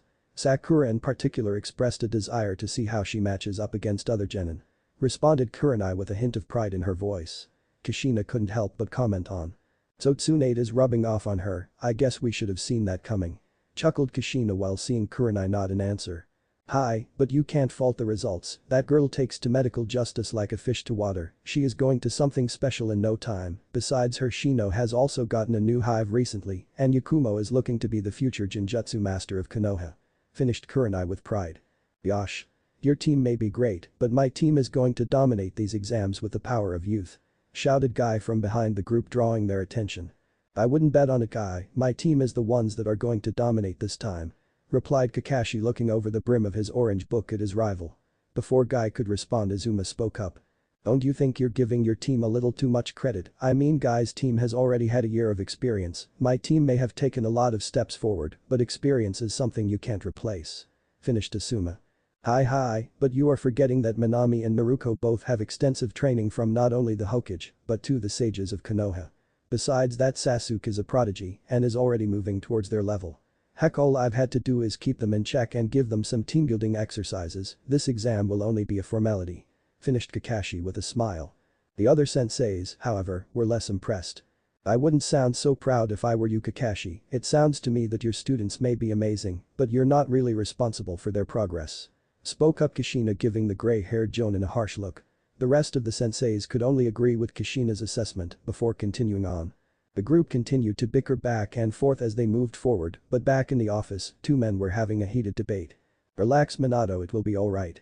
Jiraiya said, trying to calm the Hokage down. Relax, Jiraiya, relax, the girls are entering the exams. With the prophecy, I could be sending one of them to their death. Spoke up Minato. Aki, the exams are monitored, and besides, after all of the training they've gone through, they are already Chunin level. These exams won't be an issue for them. Fired back Jiraiya, trying to calm down the Hokage. And what if you're wrong? What if we're wrong? For Kami's sake, Jiraiya, things are changing. We can't know if it turns out fine. Damn it, Jiraiya, this is my family. Shouted back Minato, rising from his desk slightly as he yelled back at his sensei. And what happens to your family if the prophecy fails, Minato? What happens then? They die, we die, hell, the whole damn world may die. Minato, your daughters are shinobi, their lives are going to be at risk, but we have to have faith in them. No, it's not easy, but it has to be done. Shouted back Jiraiya, almost pleading as he finished. Minato's mind was racing in the meantime, trying to rationalize the seemingly impossible choice that he was now faced with. Kami, I wish I'd never have heard of this damn prophecy. Damn it, Naruto and Minami haven't been getting along as well as of late. Kushina still is keeping distant. Thanks to this blasted exam, I haven't even had time to spend with Mito. Or Naruto. At the thought of Hisashi, Minato could barely keep his composure. And then there's Naruto. Damn, I haven't even been able to talk to him since he got back from his mission. What am I going to do about him?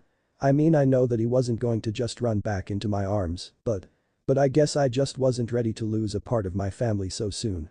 Thought Minato sadly. Damn it, but will I ever have time to try and fix any of this? Time. I guess that's what this is all about. I'm just buying time for a future I'm beginning to think I won't even want to live in. But that's what I decided, even if I'm miserable, it's all I can really do now. Thought Minato, nodding slowly to Jiraiya. End of scene. Back with Kushina and the present, Naruto had decided to speak up. It will be okay, Hinata-chan, the exams are as good as any place to let it out. I mean, it's not like I can keep it a secret forever. I just want to make sure it's on my terms when it comes out. Spoke Naruto while looking around at his team. So what do you think? What do you say, Team 11 take this exam by storm? Cheered Naruto, with both of his teammate nodding in turn as well. The Akamaru and I are ready to show our stuff, right, Hinata? Called out Kiba while Akamaru barked happily. Hi, replied Hinata, looking over at her team happily. Well, I guess it's settled, Team 11 is headed to the Chunin exams. Said Kushina, smiling around at her team. After a brief lunch, the team headed their separate ways to prepare for the coming exam. A few days later found the members of Team 11 each rising to begin preparations for the exam. The first of the team up happened to be Kiba, thanks to a not-so-subtle whack-up call from his sister and her canine friends. As Tsume was just setting the final plate for breakfast, she heard the unmistakable sound of her son's whack-up call. Aya. Let go of that, you have no idea where it's been. What, no, let go of that, it's mine, I tell you, mine. Don't you give me that, Hana, get her to see reason. Came the unmistakable voice of Kiba in quite a bit of distress. What followed was the mocking voice of Hana. Oh, come on, Fluffy, if you can't handle the triplets playing, then maybe I should call your team and tell them you're not ready for the exams. Spoke up Hana from the second floor, while Tsume only shook her head at her children's antics. Oh, I'll show you who's ready, just watch me. Shouted Kiba. What followed was a series of bangs and shouts accompanied by several barks and other sounds of a struggle. A few moments later a series of thumping sounds was followed by the door to the dining room being suddenly opened, revealing an odd little sight. Anna stood in the doorway, her hair slightly disheveled, as well as her chun vest, looking like it had been hit by a windstorm. Here 3 companions all looked like they had spent an hour in a wind tunnel with all of their fur standing on end and being blown back from their faces. Behind Hana was a makeshift sack that seemed to be made from bed sheets that was softly groaning as Hana dragged it into the room and dropped it beside her as she took her seat at the table with a small smile playing across her face. "Hana, I ask you to go and wake your Nyasan up, not perform a kidnapping." Chuckled Tsume as Hisashi slowly disentangled himself from his makeshift prison and looked around obviously disorientated. Akamaru soon popped out of the sack beside Kiba, looking just as lost as to his location as him partner, prompting a small chuckle from Tsume. "So pup bought time you got down here," joked Tsume seeing her son finally managing to recognize where he was. "What the heck Kasan?" started Kiba starting to stand up from the table. Unfortunately he only managed to trip himself up in the sheets under him before falling forward towards the table, only stopped thanks to Hana's quick movement that caught him by the scruff of the neck. At this Tsume slammed her fist onto the table, causing the 2 children to stop before they could get back into their battle and possibly ruin her hard-made breakfast. As a result both children froze and turned scared faces towards their mother, even as the dogs all flattened their ears and snuck under the table to join Tsume's companion. "Okay you two, you will sit down this instant and enjoy a nice breakfast, or so help me I'll have both of you scrubbing the kennels for the next year," shouted Tsume, causing both of the children to immediately take their seat with their backs straight and with scared looks on their faces. As the kids began to eat, Tsume's companion Kuromaru chuckled softly as he emerged from the table. "Humph, I guess you still got it partner," smiled the great dog as he gave a doggy grin to match Tsume's own happy look. After a large breakfast Kiba and Akamaru gave Hana and Tsume a quick embrace before he was off down the road. As he disappeared down the road Tsume turned to Hana with a sly little smile. "So I noticed that you weren't able to bag him so easy this time?" asked Tsume looking over at her eldest. Hana smiled as she looked down the road. "Yeah, the pup is growing up, few more years and he'll be too much for me to handle, now all we need to do is find him a girl," joked Hana as she turned to head back into the compound, patting her mother lightly on the shoulder as she did. Tsume looked stunned for a moment before turning to call after his daughter. "Hana, just go look after the puppies and leave my pups to me," called Tsume with a kind but firm voice. As a mother she was going to have full say in when and who Hisashi would be seeing. While this was occurring at the Inyazuka compound, over at the Hyuga compound, Hinata had risen and was currently approaching the dining room where her cousin and Nyasan were waiting to see her off for the coming exam. However, before she could reach her destination she was stopped halfway across the yard by the call of an unfriendly but familiar voice. "So have you decided to do the smart thing and step down from the exams?" spoke a figure a few feet to the left. As Hinata turned she saw a figure wearing a frown upon his face. "Hello, Niji," replied Hinata sadly as she turned to face her cousin and one of the few members of the Hyuga clan that she still felt uncomfortable around. While Niji's Tausen and her own were having a continuing competition between Hanabi and Niji, Hinata had become a target for mocking and a punching bag for her cousin. Niji was a prodigy and a source of pride for the branch house of the Hyuga clan. Unfortunately he had been told this from his first days at the academy, and the competitive nature of the respective heads of the houses Hiashi and his brother Hisashi had caused Niji to become actively combative towards Hanabi and Hinata. "I asked you a question Hinata, when are you going to stop playing as a Kunoichi and start recognizing your place in this world and in this family?" continued Niji, attempting to get a rise out of his cousin. Despite everything he tried, Hinata had always refused to get involved in the family's competitive nature. That translated to something that Niji couldn't defeat, and as a result Hinata was a sour spot for the boy. "I'm sorry Niji, but I don't play anymore, maybe it's about time that you started doing the same," replied Hinata curtly before turning to head towards the dining room. Niji became infuriated at this and made a move to stop Hinata, but stopped as he saw someone he knew would be able to break through the girl's defenses. "Hinata, you need to stop taking Hanabi with you to play with your boyfriend or he is never going to be able to match up to me," called Niji, causing Hinata to pause for a moment to wonder why he would be saying something like that.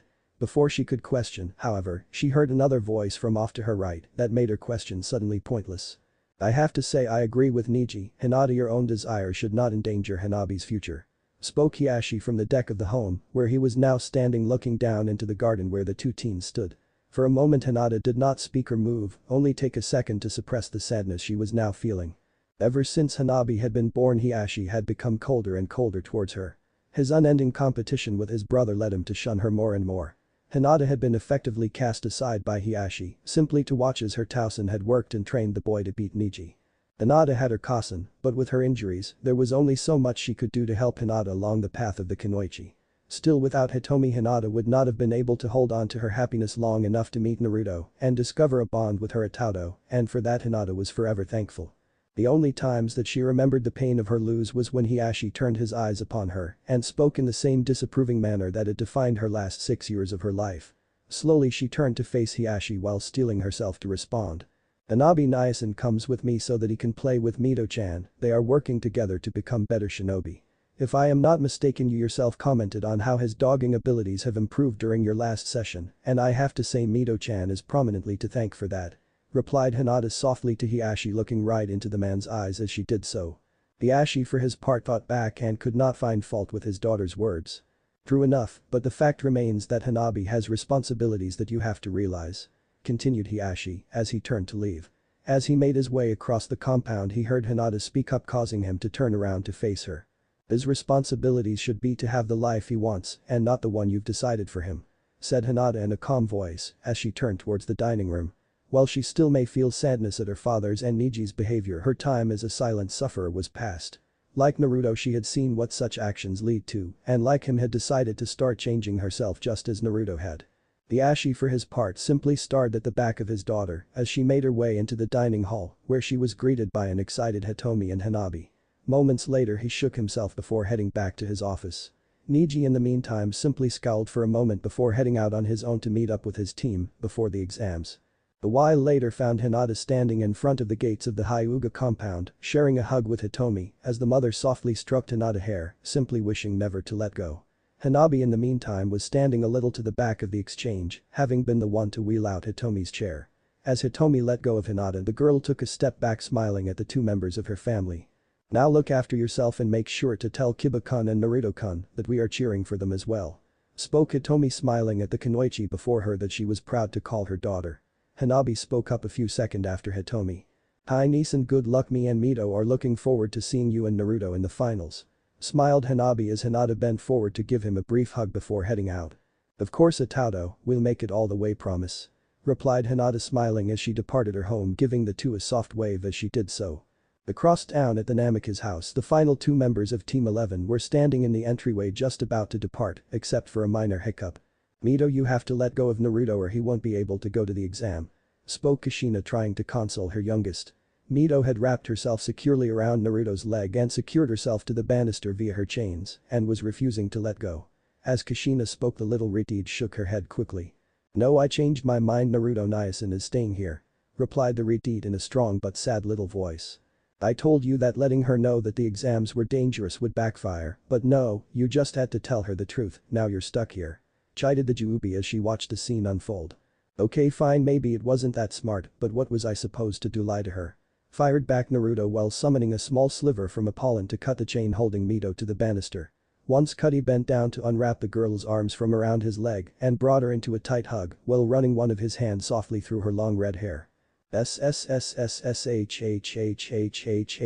Mito, it's okay, I'm not going anywhere, spoke Naruto in a calming voice as Mito looked up at him, small tears in her eyes, which he wiped away gently with one hand.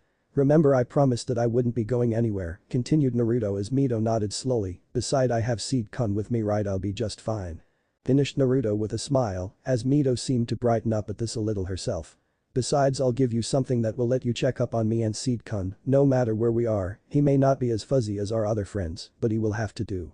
Continued Naruto, directing the pollen he had used to float gently onto the girl's hair braid so that it simply appeared to be a decoration. Mito giggled as she felt a small hum from the pollen, allowing her to notice its presence. Kushina took this moment to reach down and lift Mito up into a hug of her own before speaking. Your Niasen's right, Mito, he will be just fine. Now come on, you need to say goodbye to your sisters too. Spoke Kushina, getting a small nod from the retard as they both looked back at Naruto. Kushina gave a small nod, telling him to go ahead and head out while she took care of Mito. Mito in the meantime was not so subtle. Aniki, you better make sure that you and Seed-kun are careful so that we can play later. Called Mito as Kushina carried her back into the house. Naruto could not help but smile happily at his sister's words before calling back to her before the two departed. Hi Mito, I promise, and don't worry, Seed-kun and I are going to take this exam by storm. Called Naruto as he turned to head out the door. As Kushina entered into the living room, she saw her two daughters finishing loading up their equipment and turned to face her and Mito. Mito quickly hopped down to give both of her sisters a hug and start wishing them luck. Kushina in the meantime turned to see Minato stepping forwards towards the girls with something clutched in his hands. "Naruko, Minami," spoke up Minato as he neared the two, making them turn to face him. "I want to just say how proud I am for you two heading to the exams, and I wanted you two to have these to commiserate this day."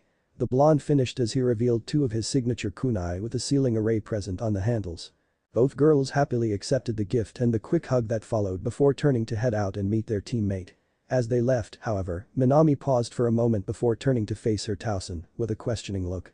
Tausen," began Minami, causing Minato to look over at her. "Hi Minami, what is it?" asked Minato, looking into the red eyes of his daughter, prompting her to continue. "I was just wondering, did you give Niacin one of these as well?" asked Minami. As the question left her lips, she could immediately see the shift in Minato's eyes. For a moment there was a flash of guilt, but moments later it was gone, replaced by a kind look. "Well Minami, this is for all of the hard work you two have been doing with Uraya and me," started Minato, looking more and more uncomfortable by the second as his daughter's eyes were joined by those of his wife's. "But yes, I have one for Naruto as well. I was only giving you yours first, don't worry, I'll catch him before the exams start." Finished Minato with a small smile that seemed to settle Minami's questions. Kushina in the meantime seemed more suspicious as to the true meaning of the gift and was determined to discuss this later with him.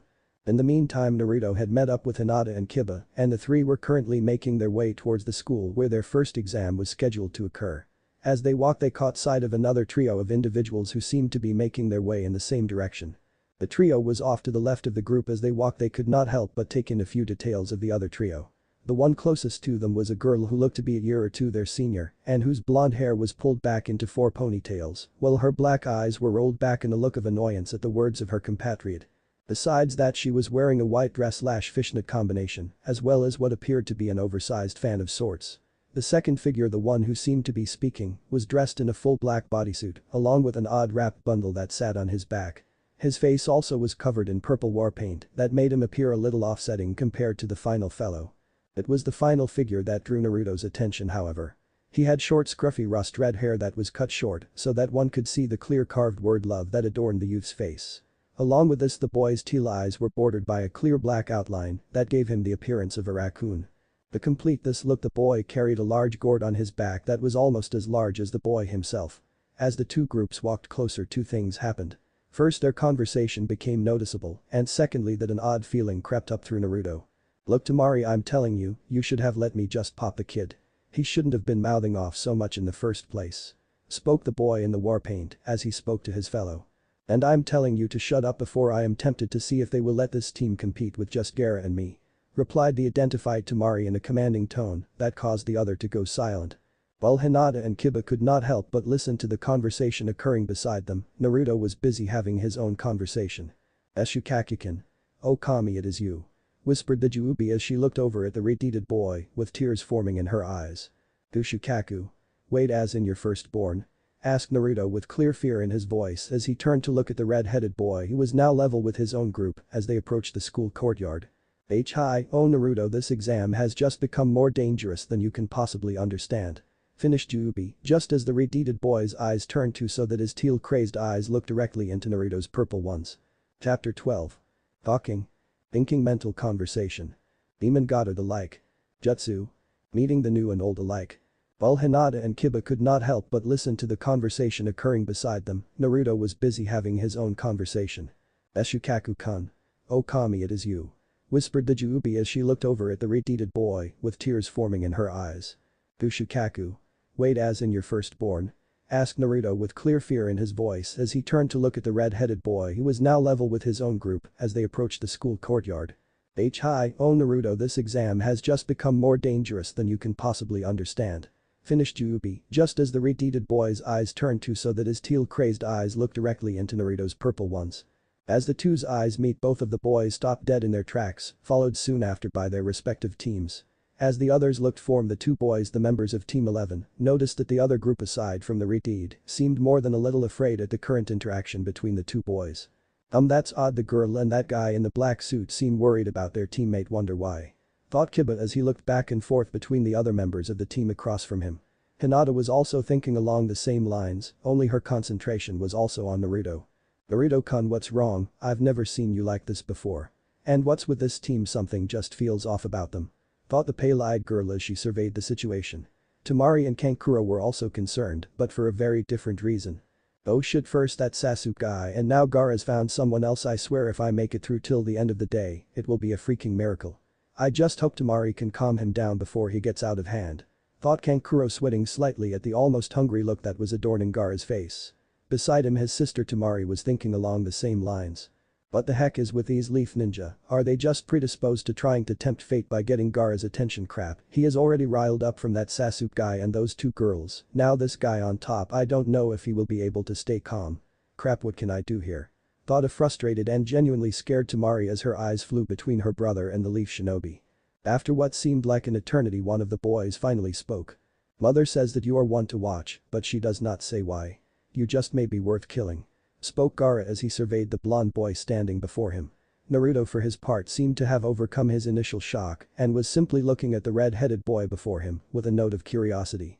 Sorry, but I don't intend on dying anytime soon, so your mother and you will have to take a rain check.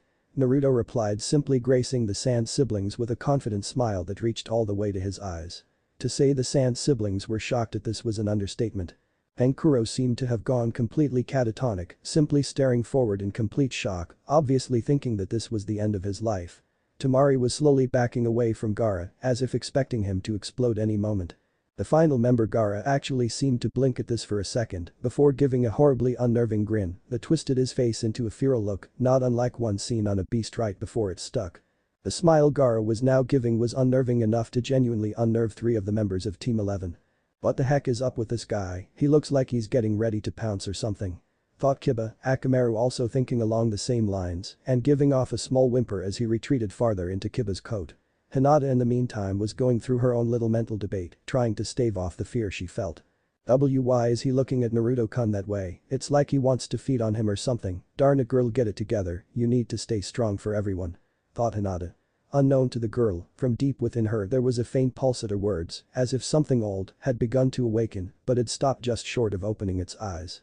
For what seemed like an eternity the two teams faced each other, Naruto with his happy little smile of confidence and Gaara with his fanged predatory grin. Finally, after a time, Naruto spoke again. Well, I guess we could stand here smiling all day, but we, here he gestured back at his team, have to be getting to the exam, and if I'm not mistaken so do you. Finished Naruto as he turned to leave with his team. Gaara simply nodded at his words before turning to continue his progress to the exam. But as Naruto and the rest of Team 11 began to get ahead of the Sand triplets, Gaara spoke up once more. What is your name? Called the redeed in a tone that made it obvious that this was not a question but a command. Hearing the boy, Naruto stopped his progress and turned once again to face him, still with a small smile upon his lips. You know it's polite to give you name first. Here, let me show you, my name is Naruto, and to my left here is Kiba. At this he gestured to his right side where Kiba stood, and the lovely girl on my left here is Hinata-chan. He continued, this time turning a hand to gesture towards Hinata, who blushed slightly. Now it's your turn. The blonde boy finished, turning back to face the Sand trio. For a moment the Sand team just stood there staring. Well, Temari and Kankuro stared. Gaara seemed to be leering, but after a time he spoke up. My name is Gaara of the Sand, and these are my siblings Kankuro and Temari. Pray we do not meet in the exams, or the next time I will let mother feast on your blood. Spoke Gaara in a threatening tone, never taking his eyes off of the blonde boy before him. Naruto seemed to pause for a moment as if listening to something the others couldn't hear before smiling slightly and responding for a final time.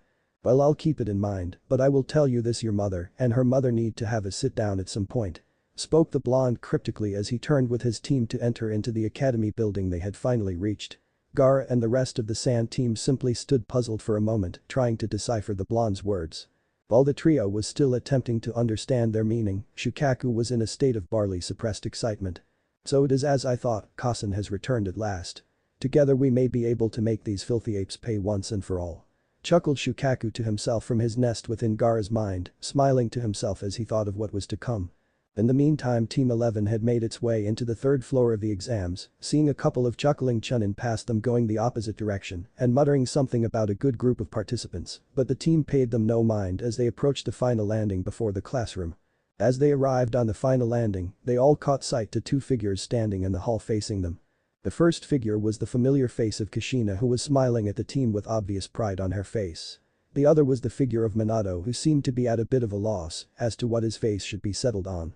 The end result looked like a man trying to be giving a welcoming look but failing to completely capture the emotion, as though he had lost the ability to express himself like he used to. Kushina stepped forward first, still beaming around at her students. "Well team, it's great to see you all here," started Kushina as the 4 members of Team 11 smiled at one another before looking back at their sensei.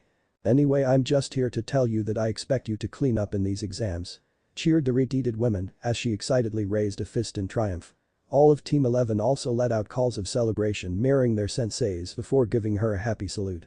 As Kushina moved to give final bits of advice to Kiba and Hinata, Minato stepped forward toward Naruto with that same almost lost look on his face. As Minato's blue eyes meet his son's bright purple ones, Minato could not help but repress a small shiver. It had been like this since Naruto's return and the change he seemed to have undergone. Despite his best efforts, Minato had not been able to pry what had transpired out of Kushina, but something had definitely occurred during the wave mission that he was not being told.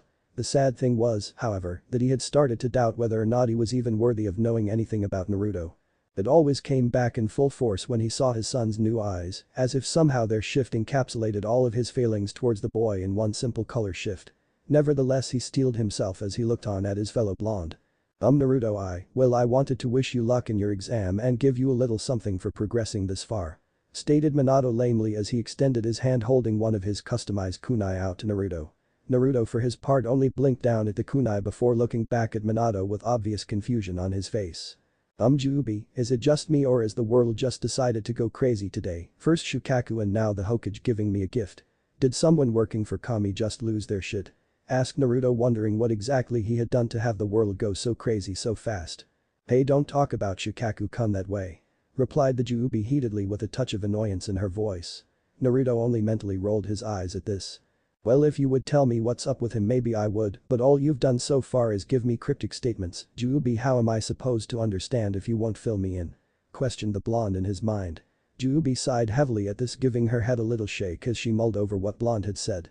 "Fine, I guess you have a point, I'll tell you everything soon enough, but for now, you're zoned out in front of the Hokage, just thank him and get it over with. Maybe Akamaru can use it as a chew toy. The sooner he leaves the sooner you can get on with the exam," finished the Jubi in a bit of a dismissing tone, directed towards the Hokage's name. Back in the real world, Naruto seemed to come out of a deep thought, still looking at the kunai that Minato was holding out to him. With a small gesture, Naruto reached forward and took the blade from the Hokage's hand before looking back at the man. "Thank you, Hokage-sama," spoke Naruto simply with no real emotion behind it, either positive or negative. If anything, his tone only announced his total disinterest with the interaction. This did not go unnoticed by Minato, who had another stab of sadness hit him as he heard his Sachi's reply. He doesn't even call me Tausen anymore," thought a saddened Minato before his thoughts continued. "Though I suppose that I really haven't been much of a father to him.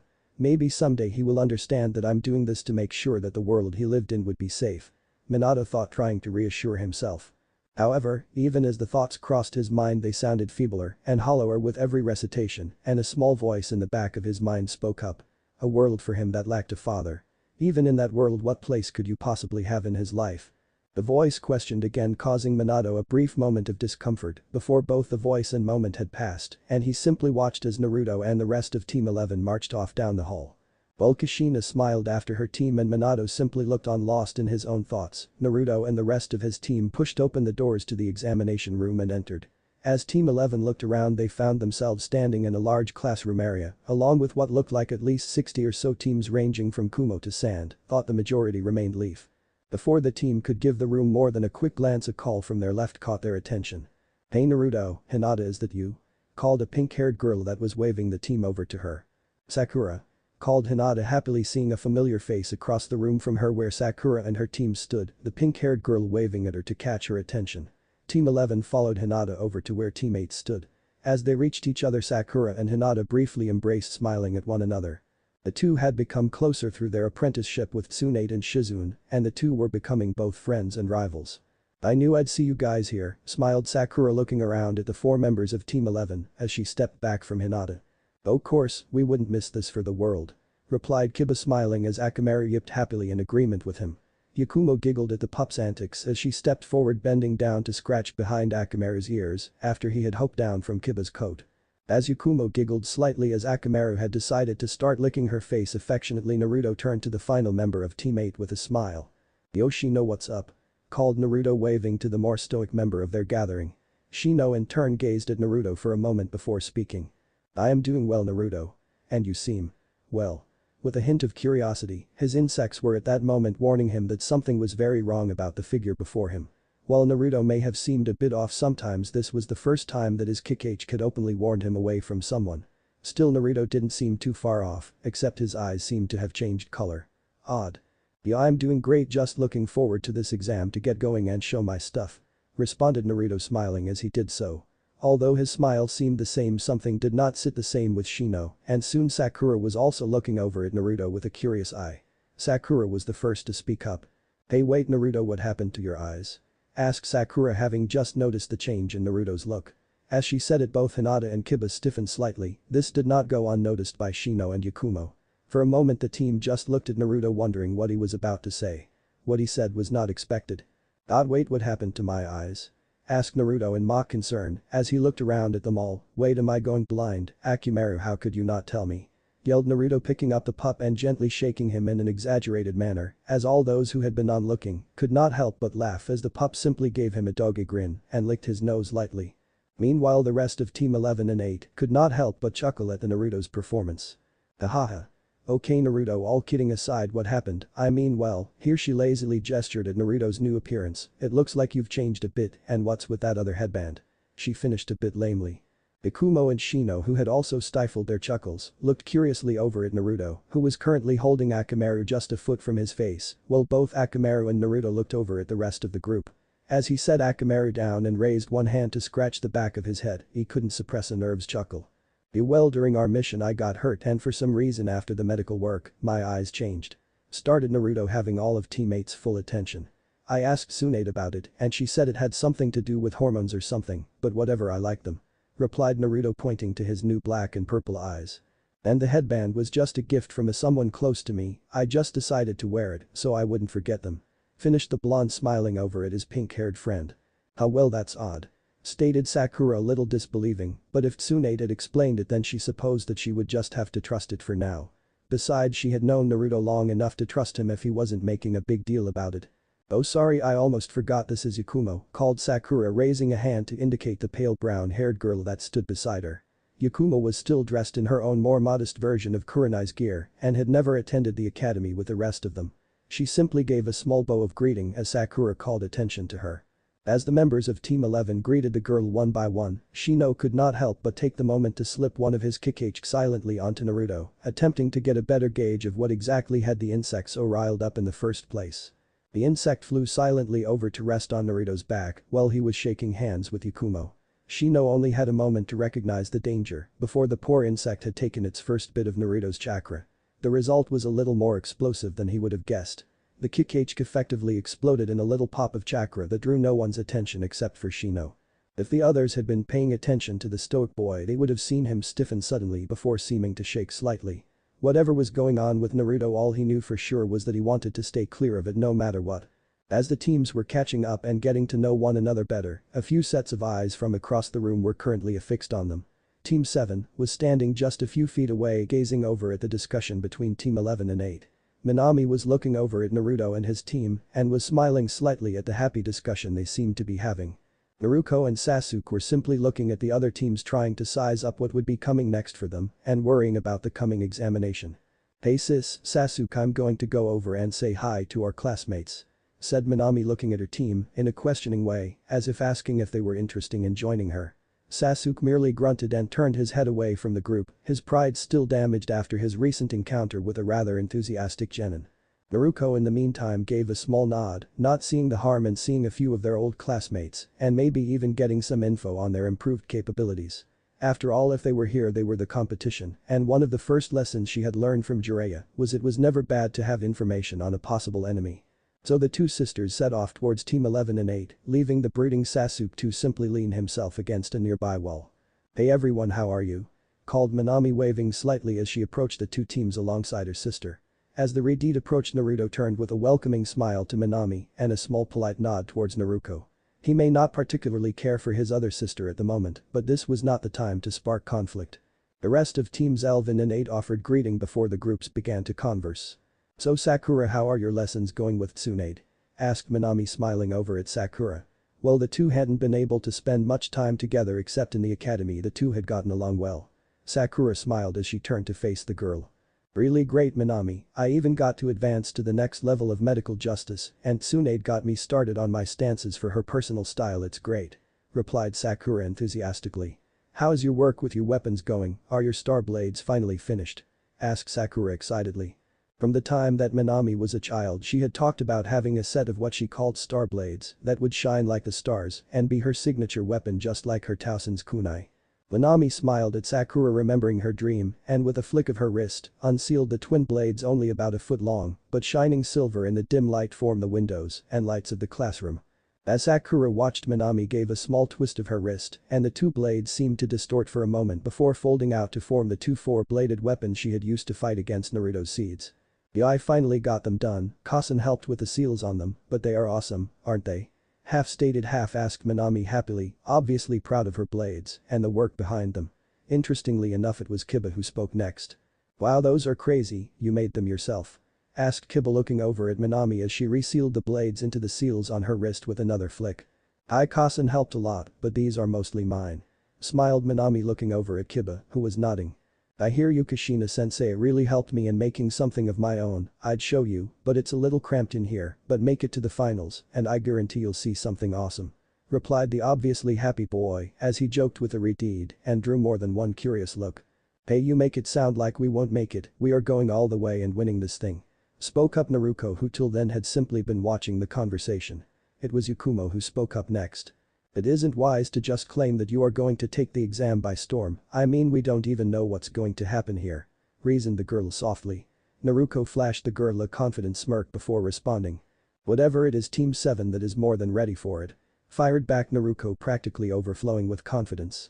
While all of this was occurring, Minami saw Naruto slowly move just out of the corner of her eye and she saw a few of his pollens fall silently to the ground before rolling quickly over to each of them. As she looked up at her Nyasin with a questioning look, he nodded a little before he sent a simply mental message to her to help reassure her. "Don't worry, Minami, I'm not looking to hurt anyone, I just feel better keeping an eye on everyone so we all have some backup.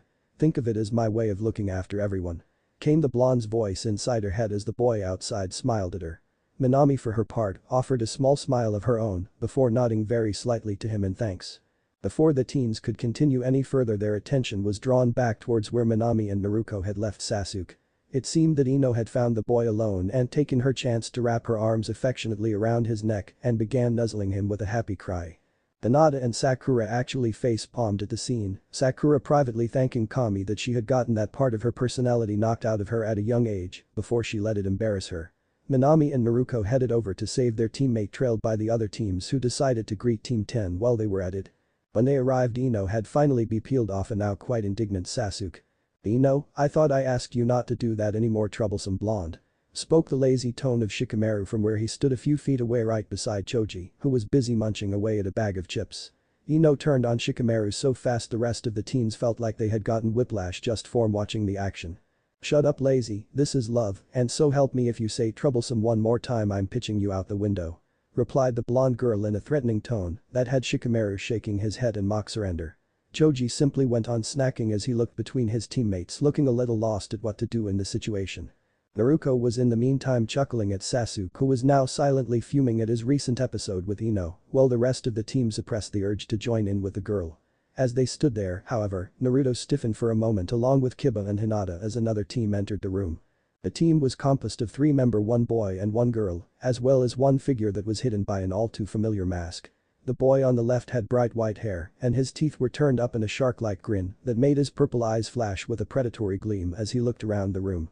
Besides his teeth, the only thing that drew attention was the several water bottles and 1 large sword that were strapped to him. The second person looked almost like Minami, at least in her hair and eye color.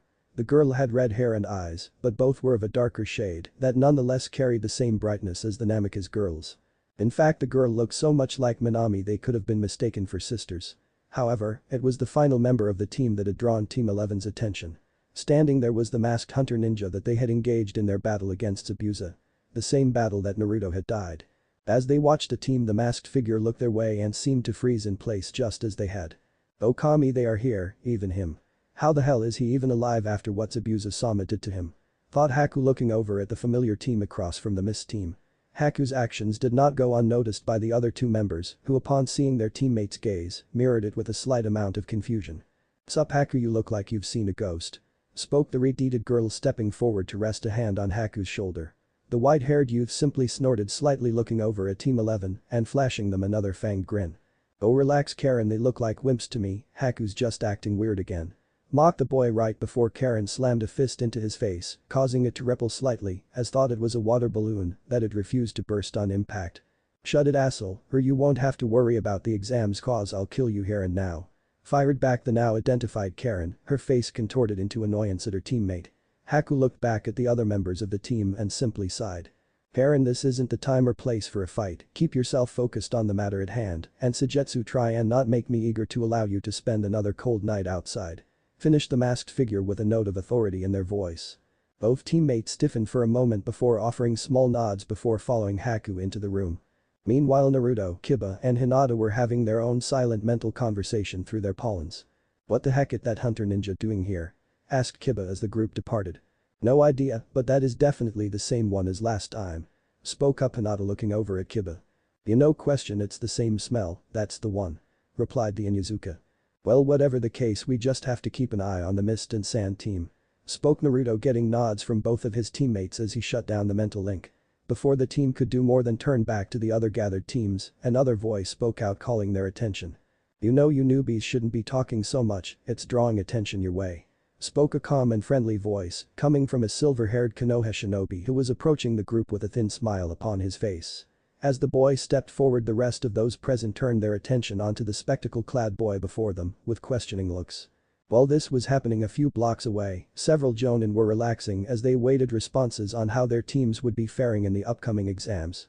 Asuma had finally managed to outmaneuver Kurenai long enough to light a cigarette and was enjoying a quiet smoke, while Kakashi still had his face buried in his orange book, silent except for an occasional giggle.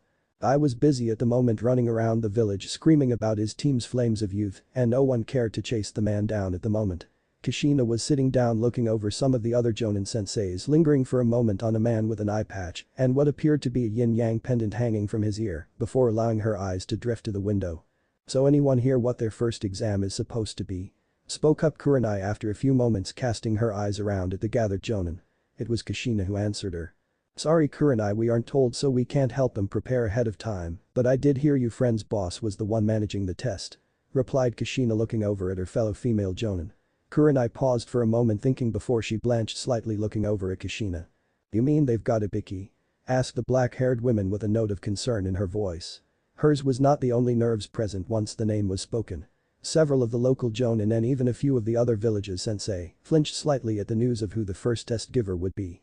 "Hi, that Ibiki is one sick bastard when he wants to be," breathed out Asuma as he let out a puff of his cigarette. Casting his gaze over to the two women while folding his arms behind his head, apparently relaxed with whatever came. "It will be okay, Ibiki won't be torturing them. At least not physically," spoke up Kakashi lazily from behind his book as he flipped a page over with a small giggle. Kurenai and a few other jonin turned to the silver-haired man at this with questioning looks. "What do you mean by that?" asked a sand jonin with a turban that had one swatch of the cloth hanging down to cover his right eye. Kushina was the one to answer this time. "You see, Ibiki is a specialist in mental torture, he doesn't need to resort to actually touching someone to get the job done, still if a team can't handle the strain, then it just goes to show they aren't ready for the test yet," finished the redeed with a small shrug of her shoulders as she looked back out the window.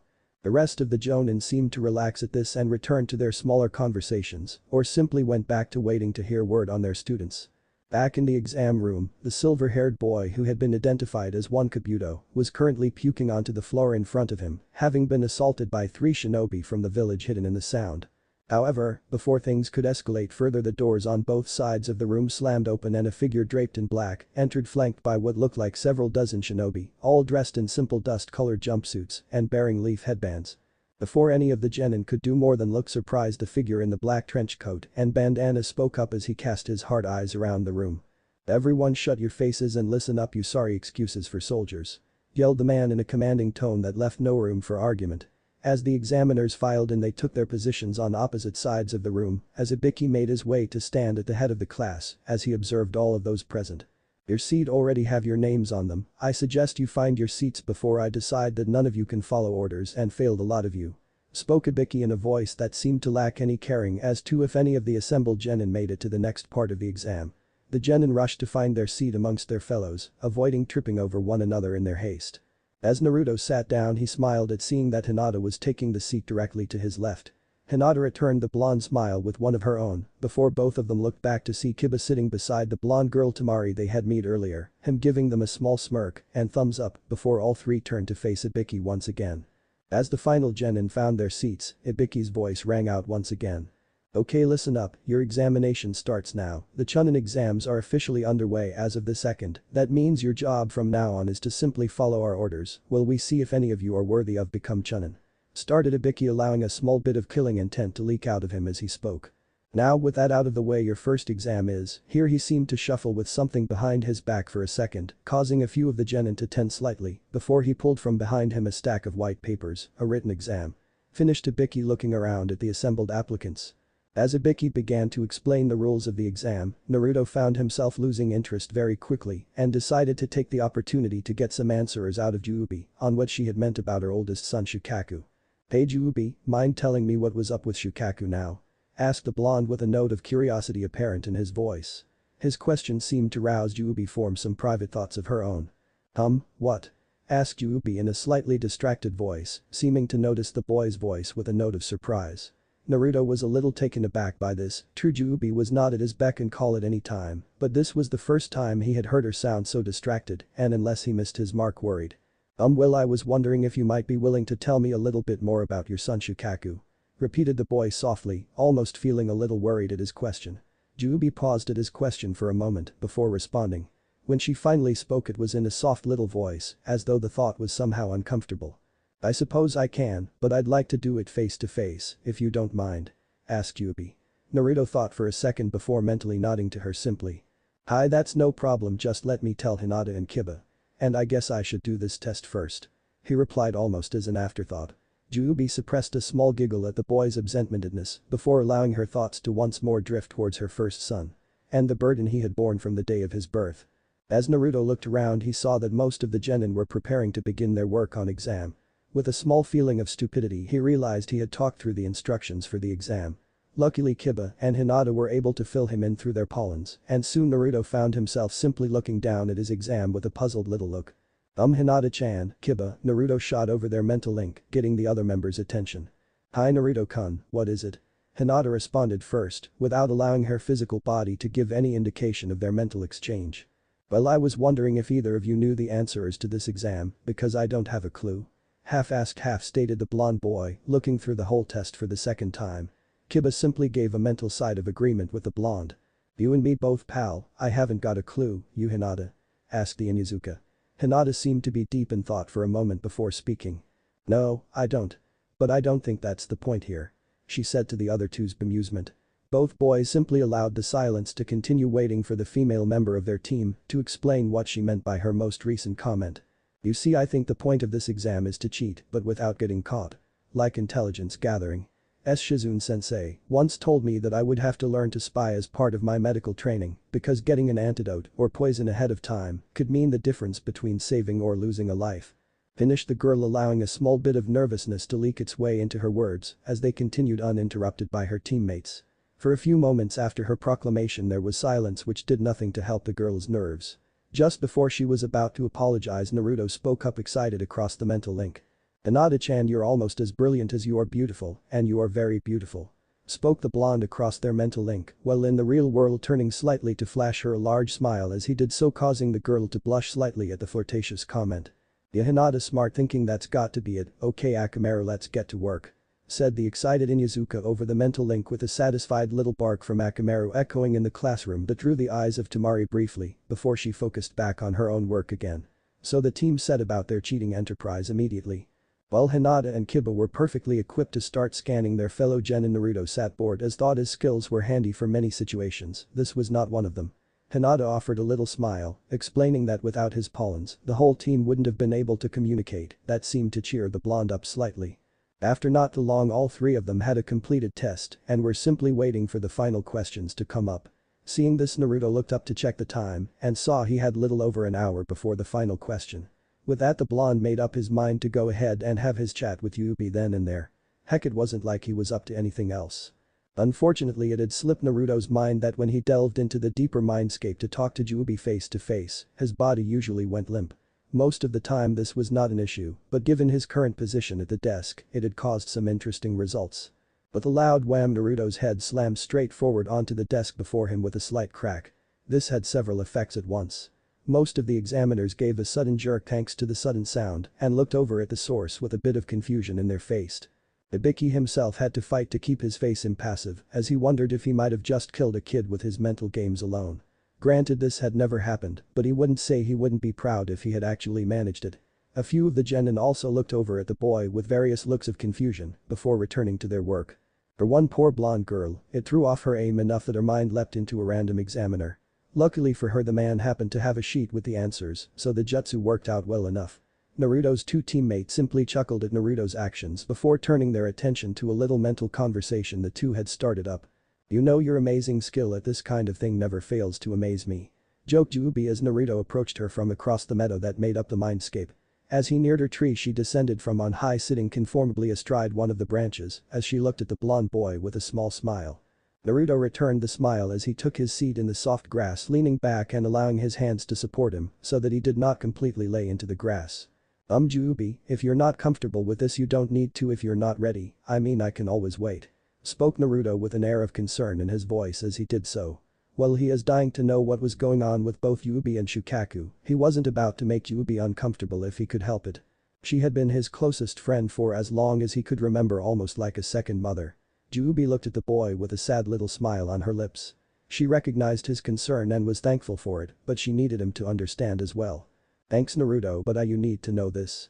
I guess I'll start with the obvious bit in that my eldest isn't really insane like everyone believes. He is just angry and looking to hurt anyone he can for what happened in the past," started Juubi, looking over at the blonde. Naruto gave this a questioning look but stayed silent, waiting for Juubi to continue. "You see, Shukaku was the oldest of all of the children that were split from me, and as a result he was the first to know me and his father. Well, he wasn't alive for very long. What he was forced to see was too much for him," continued Juubi, this time prompting Naruto to speak. "Wait, I don't understand," asked Naruto, trying to follow what Juubi was saying. Juubi sighed slightly, realizing that she wasn't doing the best job of explaining what she was trying to say. "Sorry, Naruto, I guess it's a little hard to explain, but you see, Shukaku was born with a great deal of my knowledge as well, and so he understood the world around him before his other siblings were able to." Juubi started again, trying to explain herself in a way the blonde boy would be able to understand. As a result, he witnessed, well, all of his siblings being created. Continued Juubi as a look of comprehension dawned across Naruto's face. "Wait, you said that the sage literally tore you apart to make your children. Does that mean that he?" asked Naruto, not being able to finish the sentence. Juubi slowly nodded at Naruto with the edges of tears in her eyes as she did so. He was forced to see me being tortured and torn apart right before his eyes by his father. He never forgave the sage or his kind for what he saw that day," finished Juubi softly as she looking like she was fighting to hold back her tears with a great struggle. Naruto took the moment to stand and approach Juubi, taking her in a soft hug and allowing the women to simply hold him while softly sobbing into his shoulder for a moment.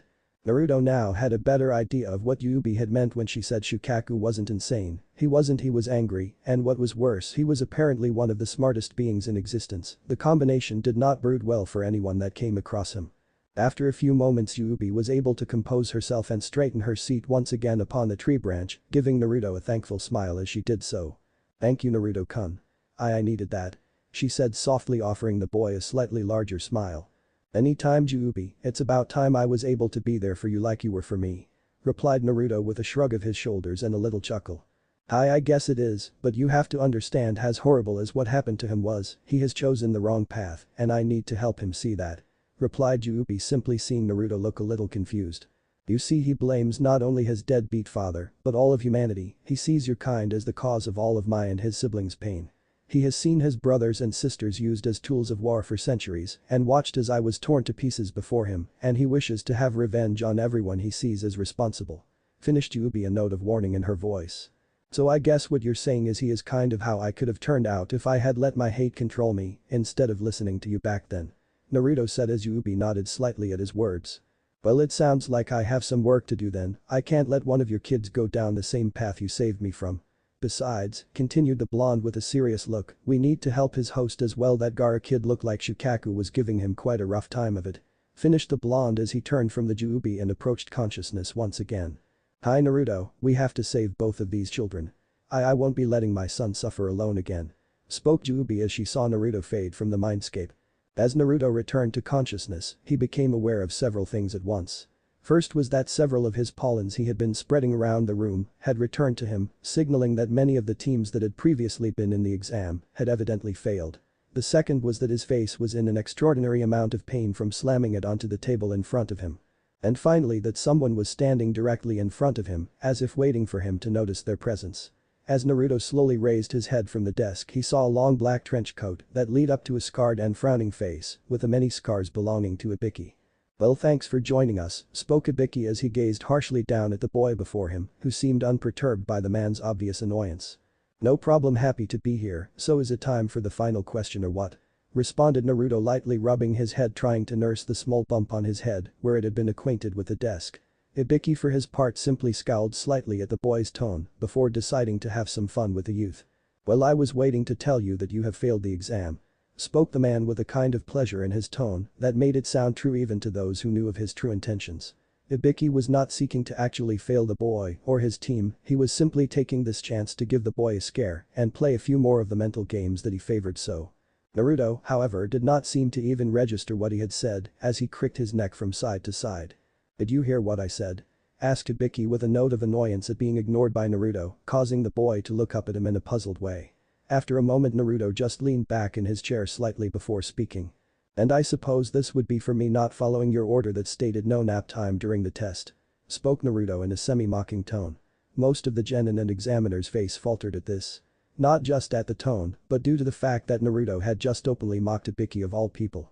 A man who was well known as a sadist on the best of days. Before Ibiki could respond, Naruto spoke up again. Or was it for getting all of the answers without giving away how I did it, or maybe you just are jealous because I still have hair, really I'm betting on the last one.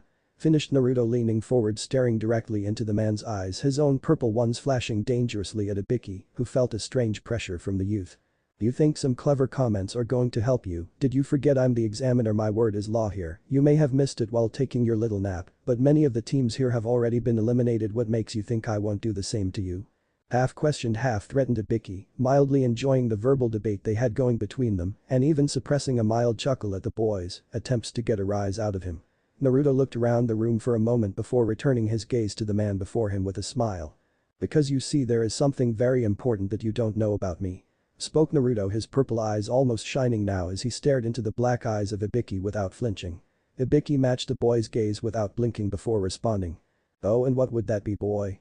Asked Ibiki, leaning forward to place his hands on the desk so that he now dominated Naruto's entire vision, even as he let out a large amount of his killing intent to try and unsettle the boy.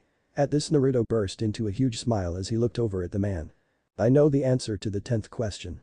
Replied Naruto with a confidence that could not be faked. The words slowly shifted around the room as Ibiki looked at the boy, stunned at what he had said.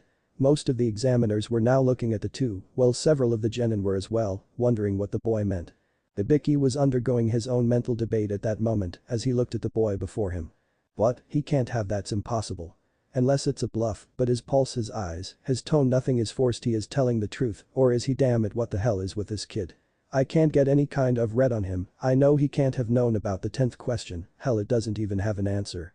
But why the heck can't I believe he is lying about it? Thought Ibiki as he looked at the boy before him. He had interrogated hundreds if not thousands of shinobi from genin to jonin in skill, and he could read a mind better than any Yamanaka, but something was just off about this boy. It wasn't one thing, his whole presence just seemed to leak out confidence from every pore. Hell, this kid could probably tell him he owned the world, and Ibiki would have been hard-pressed to argue the point with him. Something about the youth simply told you that he would have his way. No matter what he had to do to attain it. Well then, I suppose you wouldn't mind me going ahead with the 10th question now, would you? Ibiki said while making his way back to the front of the class, a small smirk upon his face. Although he had been having fun with the boy, it was business first before pleasure, and he still had an exam to run.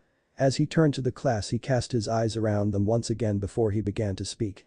Alright all of you, it's time for the 10th question, but first I have one condition. Began Ibiki as he started to explain the stipulations surrounding their final test. While this was happening, Naruto was again engaged with a mental conversation with his teammates. Haha man, that was great, so what were you and Jubi talking about? Asked Kiba through their link, not paying much attention to Ibiki as he spoke. Oh, just learning a few things, turns out that Gar guy from earlier is holding the Jubi's oldest name Shukaku. Replied Naruto as Kiba and Hinata became silent for a moment, digesting what they had just heard. So does that mean he is like your sisters? Asked Hinata, wondering why the boy had looked so predatory earlier if he was just like Naruto's sisters. Well, if I had to guess, I'd say no, started Naruto with a mental shrug before continuing, oblivious to Ibiki having finished his explanation. It sounds from what Yubi told me that he is kind of bloodthirsty, and worse, he's smart and seems to have found a way to guide his host around without actually escaping. Finished Naruto, giving Hinata a sideways look as he answered. So what does that mean? Asked Kiba just as Naruto was slamming her hand down on her desk to start a speech at Ibiki about never giving up. It means he is dangerous. If we can, let's avoid him for now. No sense taking a fight to him now before getting to know something about him. Jumping in head first is just going to get us hurt if we aren't careful. Naruto finished as the other agreed. As the three shook themselves slightly and returned their attention forward, Ibiki was just spreading his arms towards the class. All those of you that are left have passed the first exam. Spoke Ibiki loudly with a small amount of pride in his voice as he did so. Naruto, Hinata and Kiba blinked several times before looking around at the relieved and in some cases annoyed faces of their fellow exam takers and couldn't help but think that they had somehow missed something important.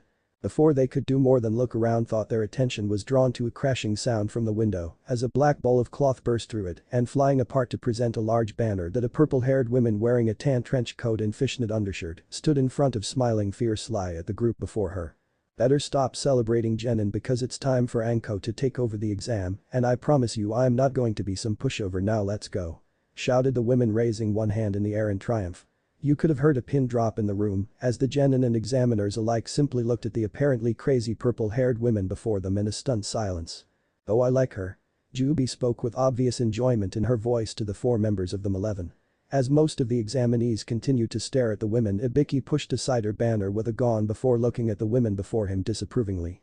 Anko Yubaka, you're early. I haven't even explained why they passed the exam. Said Ibiki while rubbing his temples with his free hand, muttering under his breath about the women before him. Anko had the good sense to look slightly embarrassed by her actions as she looked around at the other examiners with sheepish expression on her face. While Anko and Ibiki were hashing out the details of their schedule arrangement, Naruto was casting an eye over towards where Gaara sat, his ringed eyes closed in apparent penance, like he was talking to someone. As Naruto looked, the red-headed boy's eyes opened slightly to look over Naruto and Minami for a moment before shifting over to Naruto, flashing him another predatory grin as their eyes meet. So what do you think Shukaku has done to him? Asked Hinata, noticing Naruto's gaze.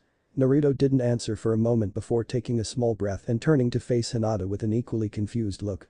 Wish I knew, to be honest, but I haven't got idea one what's going on. All I know is Shukaku is somehow controlling the boy, but how I'm not sure. Answered Naruto as he saw a brief flash of fear cross Hinata's face before she pushed it back forcibly. The act did not go unnoticed to Naruto, who moved his hand slightly to cup her own and gave it a gentle comforting squeeze that made her relax slightly. It will be okay, Hinata, trust me. Smiled Naruto as he turned back to face the two arguing examiners in the front of the class. Hinata nodded at him, a slight smile spreading over her face as she looked forward, but something besides Naruto's grip was giving her strength. That something that had awoken briefly earlier now seemed to rise again in response to Naruto's contact with her. A small unbidden force had awakened inside of the girl and seemed to be pushing to find its way out, but at the moment it seemed unable. Hinata noticed a small pressure somewhere near the sides of her head, but she ignored them with a small shake of her head. Probably just a headache, have to concentrate, have to be strong for them. Thought Hinata to herself, trying to reassure herself. The something inside of her seemed to pulse happily at her words and subside slightly, fading back into a dull thrum of power that the girl could no longer feel. After a few little while longer of listening to the examiners debate, Team 11 found itself along with the rest of those remaining exciting out of the academy and heading towards the training fields. When they finally arrived at their location, Anko turned to face the group, that same wide grin upon her face as she did. Well, Gakus, welcome to the stage of the second examination, the Forest of Death. The purple-haired woman said as she raised an hand to jab a thumb behind her. The forest in question dwarfed those surrounding it by comparison. The trees alone seemed to stretch up forever, and their girth made them all appear more ancient than even the village. Around the forest was erected a wire mesh fence that did not at first seem very secure. However, if one were to look close, they would have seen that an unusual amount of seals covered not only the individual links, but were also plastered over in larger talismans. From the look of it, nothing was getting above, under or through that defense. Kiba could not suppress a small shudder as he felt the oppressive aura of the forest in front of him. Akamaru also gave a small bark before retreating deeper into Kiba's hood, a little worried at what he smelled. Interestingly enough, the sand team was still close enough for Tamari to notice this action, which prompted her to speak. "Hey, what's up with you, dog boy, scared of a little forest?" she said in a mocking tone as she looked over at Kiba, but her gaze softened for a moment as she saw the terrified dog as well. Stern she may be, but it was hard to act superior to a small ball of fluff. Kiba growled back a short reply. "If you could smell what we do, you'd be a little scared yourself." The boy answered, simply not looking away from the forest, where something had just darted from one of the tree's upper branches. This made Tamari simply scoff before turning to face the forest with a smirk. Whatever dangers were in that lump of trees couldn't be worse than Gaara. "Still, I don't know if that's something to be comforted by," thought the girl in passing as she looked ahead again to Anko, who had just pulled out the forms and was explaining the necessity in signing them to the assembled teams. Minami cast a small look over to Naruto as she threw him a small mental smile, hoping to wish him luck before the match began. Naruto for his part took the compliment with a small smile before turning to find his retreated sister and give her a small wave. Inside his head, Jubi and Caillou were also having a small conversation. "Now Caillou, look after Minami and everyone, and don't mess with Shukaku if you can avoid it, your elder brother is still being difficult." Jubi lectured to the fox as she gently rubbed the great fox's ears. "Hi mama, I will, don't worry, I'll look after everyone," mumbled Caillou between the purrs he was emitting thanks to the petting from Jubi. Jubi only smiled at this before giving the giant fox a quick kiss on the top of his head and hopping down from the head to slowly exit the cage with a small wave. Just as she was about to leave, Caillou spoke up with a note of worry in his voice. "Mama," called the fox, causing the Jubi to turn to face her son. "Kurama was asking about the changes to my cage, he seems to be suspicious, what should I do?" asked the fox with a tilt of his head as his large bunny-like ears twitched slightly. Jubi paused for a moment, collecting her thoughts and wondering if it was about time to confront the other half of her youngest son. Still, with Naruto acting the way she was, it wasn't likely to be happening anytime soon, the risk was still there. Maybe after the exams were completed. "Don't worry Sachi-kun, I'll take care of it, we just have to wait a bit longer," replied Jubi to a nodding fox. "Hi," replied Caillou just as Jubi faded away. Back in the real world, Naruto and his team had just left the tent after handing in their forms. They had decided to let Naruto carry the scroll as things like the Byakugan and other sensory skills seemed to go haywire around him thanks to his unique chakra. Soon enough they found themselves standing before the large gates of the forest, preparing to enter into its depths. "Alright Gakis," shouted Anko as she signaled for the horn to sound, allowing them to enter the forest. The second exam had officially begun. She shouted as the horn sounded and 36 teams leapt into the darkening forest. The final thought running through Naruto just as he was passing into the shade of that immense forest was curiosity as to why he seemed to have gotten such an odd feeling from the pollen he had attached to those grass ninja. Thank you for watching this video, I hope you enjoyed it. If you want to see the next part, don't forget to turn on notifications by hitting that bell icon. Please like, subscribe, and comment below to let me know your thoughts. Check out my other videos for more content you might enjoy. Until next time, take care.